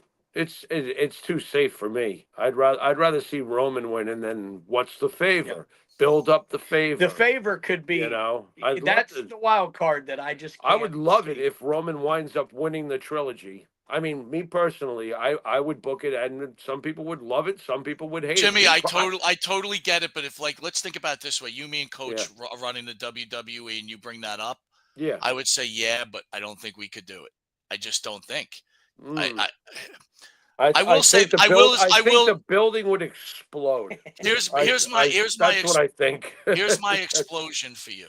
Yeah. Now that you said it, I'm going to go with this. Like I had said, Roman wins. The favor gets called in by Punk, and that favor is a triple threat against Cody. Right. So now you have a trilogy on a triple threat. Now, what's night 2? Night 2 is Jey Uso. Right. On fire. Well, he could actually be night 1, and night 2 would be that triple threat match, right? What happens Jey Uso would be. What happens to Rollins? Where's Rollins in all of this? Rollins is going to be Rollins. Rollins is going. That's what I'm going to say right here. Rollins is going to be the guy that knocked Punk out of the Royal Rumble, right? He's the one that's going to put him out, right? I could see it. I could see that. Or maybe Rollins wrestles Jey Uso. Does Rollins ultimately get the belt off Gunther before WrestleMania, and we got Rollins Punk in night 2's main event? I'm gonna stick with Jey Uso being the champion into WrestleMania, and it could be Drew McIntyre Jey, it could be Seth Rollins Jey. I don't know. Right. It's very interesting, and again. Let me ask you this, you guys, before we call it a night. If John Cena wins the Rumble, is that a bad thing? It wouldn't be my favorite outcome, but here's the thing that I have come to in the last year since Triple H has taken over this thing. As much as I've tried to predict everything that I've come up with, what Triple H has done has been way better. And so I'm of the opinion that, if Cena wins it, I just believe that somehow Triple H is going to tell me a story that I love somehow about it. Well, let me ask you this. We forgot about the women. Who's going to win the Women's Royal Rumble? That one's a lot tougher. I think it's got to be between Becky or Charlotte, and both of them are going to be back for the Rumble. Wow, yeah, you called Charlotte out. You know what? That's a tough I think it has to be because I think, get Charlotte Rhea again at WrestleMania. Yeah, I hope so, because that's one of the best matches I've seen in years. But I think they purposely made these switches of these titles to set up how they're going to play the Rumble and everything else. They made sure they got Rhea in there for you've got a story with Becky. because Becky had that title after Rhea. A lot of people forget that. She actually had it, then Liv got it from Becky. Or you have, obviously, the Charlotte story being out for a year. I don't think either of them go after Stratton, but they're going to tell a different story there. But I think if I have to pick, I'll take Charlotte Flair. I think she wins it coming back. Jimmy, what are you thinking? That's a tough one. I would say Charlotte, but that we're really gonna have another rematch. We're gonna have the Rhea Charlotte deal again. It was a great match a couple of years back. It was probably the match of the night, I think. Yeah. Well, if Charlotte returns, I'd find it hard to believe she gets eliminated over Becky, even Becky. But she's been out a long time. She's got to be pretty rusty, right? Yeah. The beauty for her there is the Rumble is it's an easier match to work if you're rusty. Yeah. And it allows that same protection I talked about with Punk, and that it gives her time to get rid of some of that ring rust before WrestleMania. If I got to get this in, Mike, if Cena wins, it's premature. It needs to grow. His quest. He's only got this calendar year. You need to build up the emotion, the chase. It's not the kill. It's the thrill of the chase. We've said that over and over again. That's what really, really works. It's the chase. And there's no chase yet. I don't feel a chase. Wouldn't that be the best story? I want to feel it. I want it to grow. I want to actually start to go, and you know how I feel about John Cena. I want to actually start to go, you know what? I hope this motherfucker pulls this off. I want them to take me to that moment. We're not there yet. If he wins, to me, it's premature ejaculation. Wouldn't that be the best story if he's one of the last 2 or 3 in the Rumble? If it's him and one other guy in the chamber, it would be so much better. Maybe they do it. They need to build it. I agree. It would be great. If they're going to do it, they need to build up the compassion to have everybody pulling for him. And it can be done. It needs to be later in the year, so there's it's way too early. He's got to take a lot more losses, and then get a miracle win to get him a title shot, and then he wins that belt, right? Then it's believable. Someone just takes it off him at the end, and we say goodnight. Here's the last one. Who turned on Jade Cargill? Who's that going to be? Because we know Jade right now. It was still too. Here I am using wrestle. Sorry, Bubba Ray Dudley. She's too green. They're still working with her. They probably pulled her out because they felt like, you know what, you're not coming along fast enough. We had to keep you in this tag team. Let's pull you out of this. Let's work with you some more because we want you at WrestleMania, right? In a singles match, that's going to mean something. So who was the one that turned on Jade Cargill? There's 2 people that make a lot of sense. Naomi makes sense. And Bianca Belair makes sense. And look, we've said from the very beginning of when they put her and Bianca together, they did that for the money match, which is Bianca and Jade. We've all known it. We all know it's going to end up there. Them doing this angle, to me, sets up a perfect way to fire up that feud. We're going to somehow find out that it was Bianca Belair. For whatever reason, jealousy, this, that, or the other. But it's going to have been Bianca Belair. What's the story she's going to tell, Coach? What was the reason?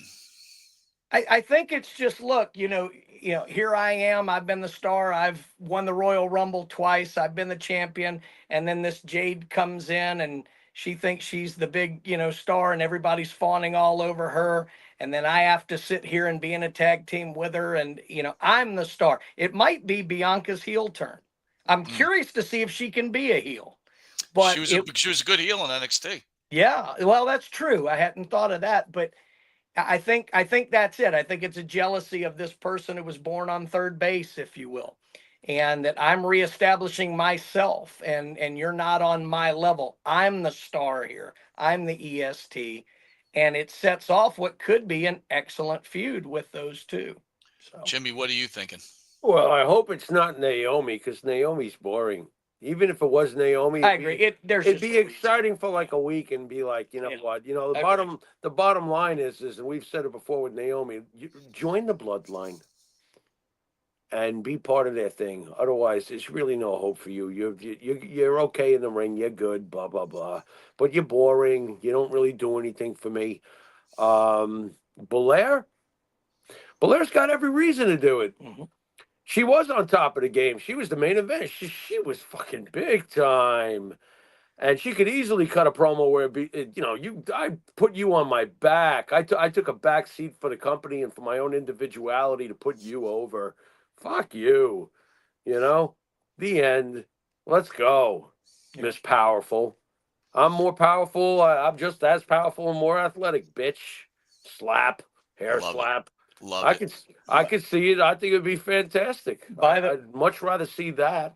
By the way, how about her lifting refrigerator jacks the other night? Unbelievable, dude. Wow. Unbelievable. I am such a big Bianca Belair fan. All right, guys, we're gonna call it a night. But Coach, I want you to tell the fans out there, how can they see more Coach?